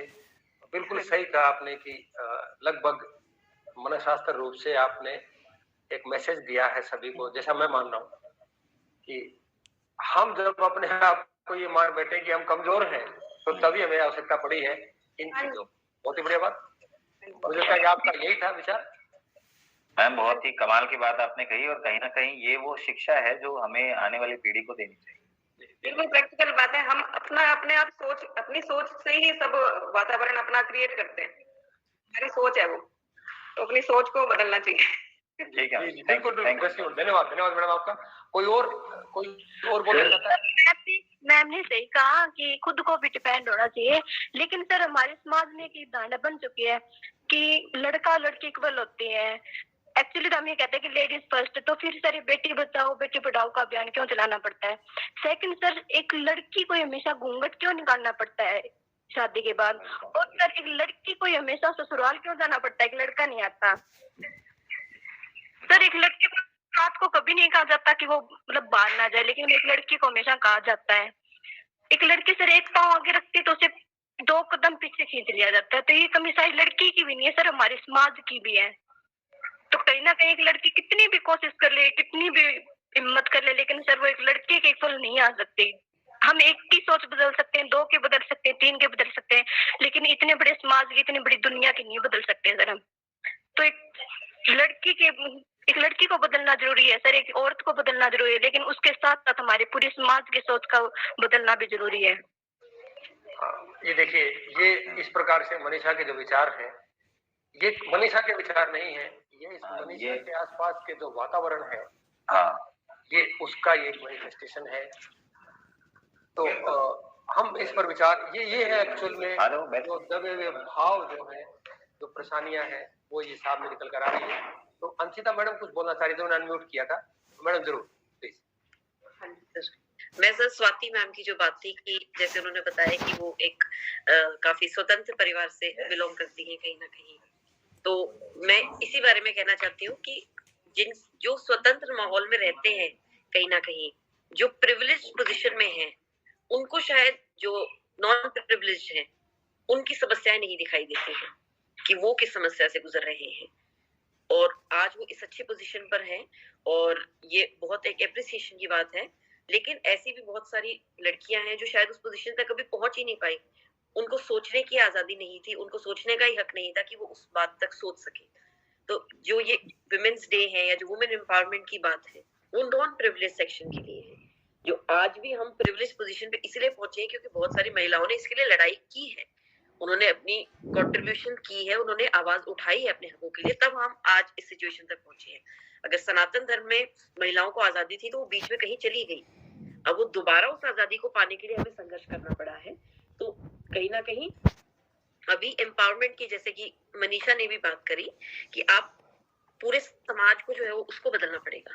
सिर्फ एक पर्सन जो कि एक अच्छी पोजीशन पे है, प्रिविलेज पोजीशन पर है, उसको उस बात को सेलिब्रेट करना चाहिए, लेकिन जो कहीं ना कहीं जो नॉन प्रिविलेज्ड है उनकी रिप्रेजेंटेशन भी होनी चाहिए, उनका पॉइंट ऑफ व्यू भी होना चाहिए कि जहां पर कहीं ना कहीं हर साल एक नई थीम आती है वुमेन्स डे पे कि हम क्या थीम को सेलिब्रेट कर रहे हैं, कि क्या कहीं ना कहीं हमने कुछ एक समस्याओं से निजात पा ली है और आज हम नई समस्याएं शायद कहीं ना कहीं हमें देखने को मिलती हैं। कि हम अगर इंटरनेट पे देखें तो कितनी ज्यादा ट्रोलिंग हमें देखने को मिलती है कि एक वुमेन किसी भी बारे में बात करती हैं तो बहुत सारी उनको ट्रोलिंग देखने को मिलती है, जो कि कहीं ना कहीं उनके विचारों से नहीं, वो पर्सनल लाइफ पे चली जाती है। बहुत सारे जब भी क्राइम के केसेस होते हैं, हम देखते हैं कि नेता किस तरह के विचार रख रहे हैं कि उसने छोटी ड्रेस पहनी थी इसलिए हुआ। तो वो सब जो चीजें हैं, जो समाज है, कहीं ना कहीं उसको बदलने की जरूरत है। एक महिला आवाज उठा सकती है, लेकिन आवाज उठाने के लिए भी उसको कहीं ना कहीं आवाज उसके मुंह में होनी भी चाहिए। अगर आप जबान ही मान लो किसी की काट दोगे तो वो आवाज कैसे उठाएगा? तो कहीं ना कहीं जो एक नॉन प्रिविलेज सेक्शन है उसकी रिप्रेजेंटेशन के लिए, ताकि वो अपने हक की बात कर सके, हम उनके हकों के बारे में बात कर सके, उनको एक विन दिखा सके कि जो उन्होंने कॉन्ट्रीब्यूशंस की, तो उसके लिए भी आई थिंक जरूरत है। वो सिर्फ महिला दिवस के लिए नहीं, वो हर एक जो भी मार्जिनलाइज सेक्शंस हैं उनके लिए जरूरत है। या इंटरनेशनल मेंस डे भी बनाना चाहिए, इंटरनेशनल ह्यूमन डे भी बनाना चाहिए, सबके लिए एक दिन आई थिंक बनाना चाहिए ताकि सब लोग जो है वो खुश रहें, हर एक के बारे में बात हो, कोई भी ये ना सोचे कि मेरे बारे में बात नहीं हो रही है या मेरी रिप्रेजेंटेशन नहीं है। तो अगर दिन बनाना है तो क्यों महिलाओं के लिए, क्यों सभी के लिए दिन बनाओ, बच्चों के लिए भी दिन बनाओ, सभी के लिए दिन बनाइए, सभी लोग जो है सेलिब्रेट किए जाए, उनकी जो कंट्रीब्यूशन है, उनकी जो पहचान है उसको सेलिब्रेट किया जाए। तो खत्म नहीं करते हैं सर हम दिनों को बढ़ा देते हैं। पॉजिटिव अप्रोच है। बहुत ही शानदार बात आपने बताई मैम, बिल्कुल बिल्कुल बहुत अच्छा कहा आपने, अच्छी बात की है आपने। Sir we have with us doctor Aruna ma'am. हाँ, अब उनको भी आप रिक्वेस्ट करते हैं word from her as well. Sir मैं कुछ कहना चाहता हूँ। यस श्यामलाल जी बताइए। हाँ सर, जैसा मैडम ने शुरू में भी लेक्चर में बताया था कि जो समाज में परिवर्तन है वो रेबेलियस महिलाएं लेकर आई हैं। और यहाँ मुझे अभी इसी संदर्भ में एक भगत सिंह की बात याद आती है कि समाज में दो ही वर्ग होते हैं, शोषक और शोषित। तो ये शोषित वर्ग की जिम्मेदारी होती है कि वो अपने आप को आगे लेकर आए। शोषक वर्ग, जहां हम वर्ग विभेद की बात करें तो शोषक वर्ग कभी नहीं चाहता कि उसको ऊपर उठने दिया जाए। मालिक कभी नहीं चाहता कि वो नौकर को ऊपर उठने दे, या कोई जमींदार कभी नहीं चाहता कि जो खेत में किसानी करने वाला आदमी है वो आगे आके जमींदार बन जाए। तो ये प्राइमरी रूप से अगर मैं कहूँ, अगर महिलाओं की उत्थान की बात है, जैसा मैडम ने बताया था कि रेबेलियस महिलाएं आकर लेकर आई हैं, तो आगे भी हमें प्राइमरी जो जिम्मेदारी बनती है वो महिलाओं की बनती है कि वो अपने आप को रिप्रेजेंट करें और आगे लेकर आए, और अपने जो पीछे रह गई महिलाएं हैं या जो समाज का एक पीछे छूटता जो वर्ग जा रहा है उसको आगे लेकर आए। ठीक, डॉक्टर साहब बिल्कुल सही कहा श्यामलाल जी आपने। हमारे साथ डॉक्टर अरुणा भी जुड़ी हैं, डॉक्टर किरण भी आई हैं, तो मैं प्रश्न मेरा दोहरा देता हूँ कि हमें ये महिला दिवस मनाने की आवश्यकता ही क्यों आन पड़ी। इस प्रश्न के जवाब में हमारा डिस्कशन चल रहा है, तो मैं डॉक्टर किरण से, डॉक्टर अरुणा से भी उनके विचार जानना चाहूंगा, अगर वो चाहे तो। हाँ डॉक्टर किरण मैम, आपने वीडियो ऑन किया था और काइंडली आप अपने विचार जरूर रखें इस पे कि इस दिवस को मनाने की आवश्यकता हमें क्यों पड़ी। सर संदीप सर को कुछ कहना चाहूंगी। हाँ संदीप सर प्लीज। संदीप जी, 19 नवंबर को पुरुष दिवस मना सकते हैं, जैसे 8 मार्च को महिला दिवस मनाया जाता है, वैसे ही 19 नवंबर पुरुषों के लिए निर्धारित किया गया है। ओके मैम, वैसे मुझे तो खास इसकी आवश्यकता नहीं है, परंतु फिर भी आपका ये सुझाव देने के लिए धन्यवाद। हाँ जी, श्यामलाल सर ने जैसे बोला शोषित वर्ग और शोषण जो करते हैं वो वर्ग है, तो ये सही बात बोली। और क्योंकि मानव जो समाज है उसकी सबसे छोटी इकाई एक मानव है, वो अपने आप को बदल ले तो समाज को बदल सकता है ना। इस पे एक शेर मैं आपको सुनाना चाहूंगी। किसी के वास्ते राहें कहाँ बदलती हैं, किसी के वास्ते राहें कहाँ बदलती हैं, तुम अपने आप को खुद ही बदल सको तो चलो। इस रास्ते पे चलना है तो आपको अपने आप को बदलना होगा ना। आप किसी को मतलब ये नहीं कह सकते हम किसी को बदल सकते हैं।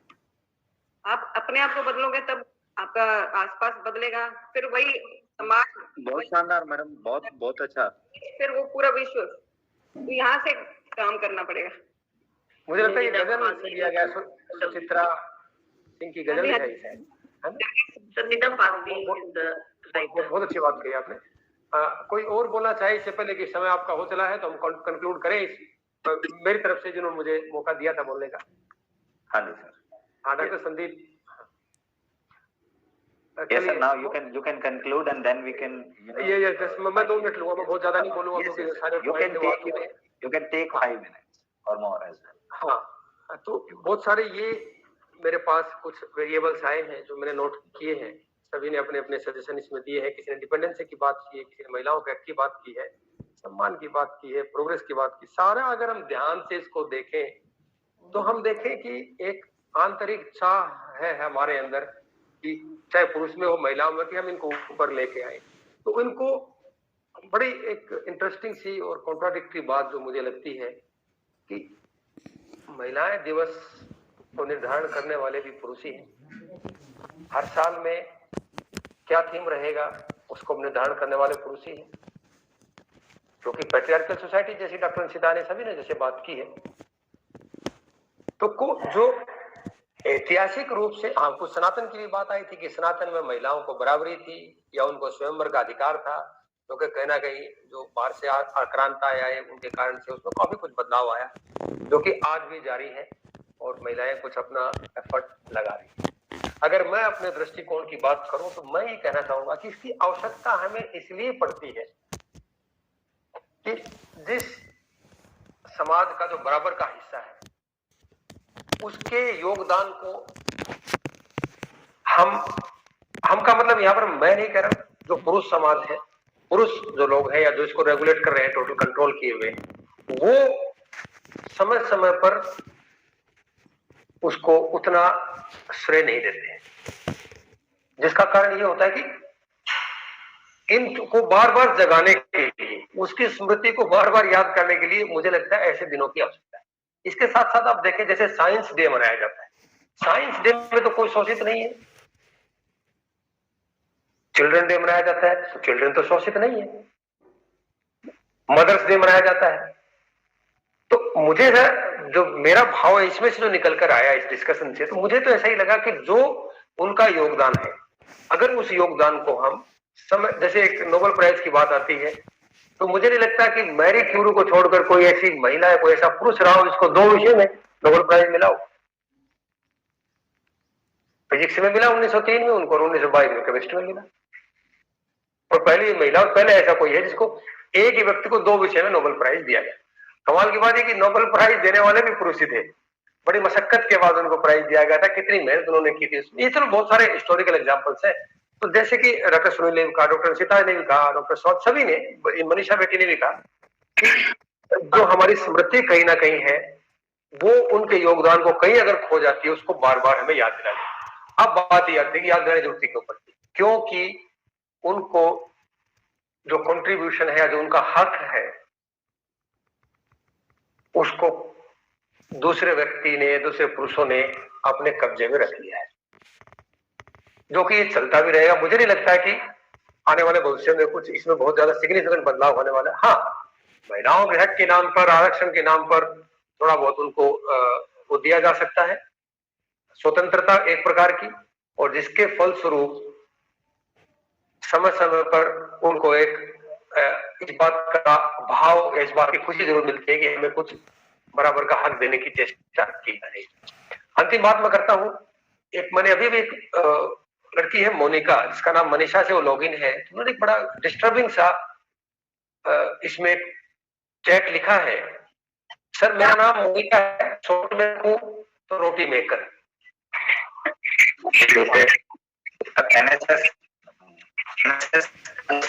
था उसमें रोटी बनाने में सबसे अग्रणी रही, रातों दिन रोटी मैं बनाऊं, तो इस वजह से रोटी लड़की को दिया।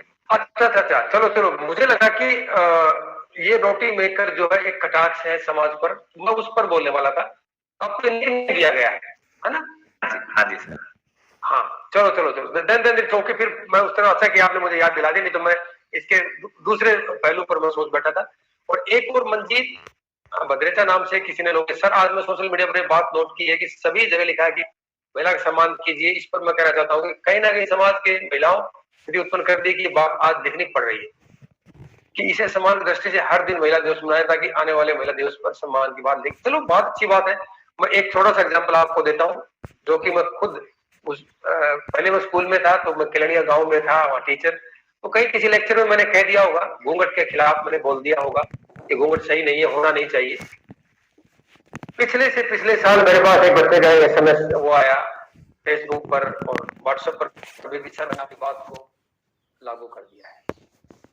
उस लड़के ने अपनी जो नई दुल्हन आई थी उसके घूंघट उसने उतार दिया और गांव में उसको काफी इसका विरोध झेलना पड़ा। लेकिन लगातार 8 महीने के बाद घर वालों ने, गांव वालों ने उसको स्वीकार कर लिया। और वो बच्चा आज कहता है कि सर ये मेरे गांव में एक मुहिम से चल पड़ी। और मैं उस लेक्चर देके भूल गया था, मुझे याद नहीं था, मुझे खुशी हुई बात। लेकिन यहाँ पर भी अगर हम गहराई से देखें तो शुरुआत करने वाला भी पुरुष ही है, उस घूंघट को हटाने वाला।